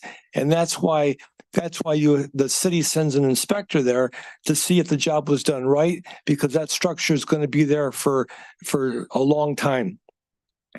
However, switching, what about tree removals? So I believe for tree removals, I'm really here on behalf of my two neighbors that have sycamore trees. That for tree removals, in my opinion, no permit should be needed to cut down these trees, because after they are cut down, they're gone forever and they will never come back. There is nothing to inspect because they're gone forever. There's no safety issues present because they're gone forever. There's no tree work, cement work, pipe work, wires, because there's no inspection needed because they're not here. So how can a person pay a fee for something that doesn't exist? It's common sense. So when the tree is cut down, they take it away and there's nothing there. So I'm here to see if the council could suspend the permits to cut down a tree, because my two neighbors are about 90 to 95% satisfied that they'll use their own money to cut down a sycamore tree between the sidewalk and curb, but they just can't take the $450 to pay for air. That's what you have, right? Just say yes. Because when a tree is cut down, there's nothing there. It just doesn't make sense. So it's just something to consider. Okay, no problem. Appreciate it. Yeah. Thank you very much, Ron. Anybody else in the audience that would like to make a public comment? Okay, Council Chair, yes. On the tree removal thing, it brought to my mind a couple of people have been talking to. They have the sidewalk replacement program going on right now. And I went out and looked at several sidewalks that are being damaged or lifted by tree roots on city property. Where's the city stand on that? Is that still the residents' responsibility to fix that sidewalk, even though it's a tree? Because this one resident said that in the last 10 years, they replaced the sidewalk. And then they had it sections lifted to match it. They had it ground down, and now it's a fourth time that they have to replace it in 10 years. I'm not saying I agree, but I'm just telling you the ordinance says, yes, it would be the resident that would have to pay for it. You know, I have to admit, I kind of like the sycamore poem that was just given. What's that matter? Just, it'll be gone. And I think maybe we can make some type of amendment if somebody wants to remove that sycamore tree, which mind you guys, the sycamore trees in the city, they're deadly. They really are. They're destroying homes, they're destroying animals. I want a tree in front of my house. I'm glad I don't got a sycamore tree because I would never clean up my yard. It would be in every single, it's a full-time job to clean the sycamore tree in front of your house. So you know what? Just remove them. And the fee is something, you're charging people $450 for air. There's nothing there after the tree. Is the permit $450 to get a tree permit? 450, yes. We're working on it though. We're working on it. I mean, you can't just let anybody cut down any tree they want. Then we wouldn't have any trees. Right. I would just add, I did have a meeting Friday with Angela and some other community members to look at really what to do with the ordinance and how we can improve some things. It's new, and the ordinance came out last year, and the city clerk's office, we pulled it on Friday, but we are working on it. And starting with the sycamores, but looking at the whole thing and the tree fund where money would go into. So we have started working. Like I've said before, Council Chair, that, one tree provides enough oxygen for 4 people. So, you gotta be careful how many trees you cut down. Okay. Ned Apigyan, Rosetta Street, Dearborn Heights. The issue of the importance of having a tree permit, I believe in Dearborn Heights, the permit is $60, unless it's gone up the last time I looked at it. The issue is if you don't have a permit, then people go around cutting down trees and for no reason at all. No, that's not acceptable. Exactly. So you need a permit, else you're in danger of being fined, supposedly, whatever those numbers are. The city has to hire somebody, presumably a knowledgeable person. When you make a request, he goes and look, do you have a storm damaged tree? Yes, you can remove it at no fine, or you don't have to fund the replace trees, or it's diseased. It has to be removed. That takes time and money. And after the tree is gone, somebody has to go to see if the tree is gone. Whose word are you going to take? That's a good point. The tree crazy people who want to cut them down on Friday when you're not working, and Saturday and Sunday? I get the most nervous feeling when I hear saws going off in my neighborhood. Oh yeah, you got a lot of trees. And those trees could be stumps. So somebody has to prove that the stump dust and removal is gone. And that the thing has been seeded right and grassed over. That's why you need a permit. And it costs you more than $60 to make sure that's done. Thank you. Madam Clerk, is there anybody on Zoom? Okay, nobody on Zoom. Motion to adjourn. In the audience, motion adjourned by Councilman Baydoun, Second. seconded by Councilwoman Breyer. Thank you very much, ladies and gentlemen, and then you have a good night.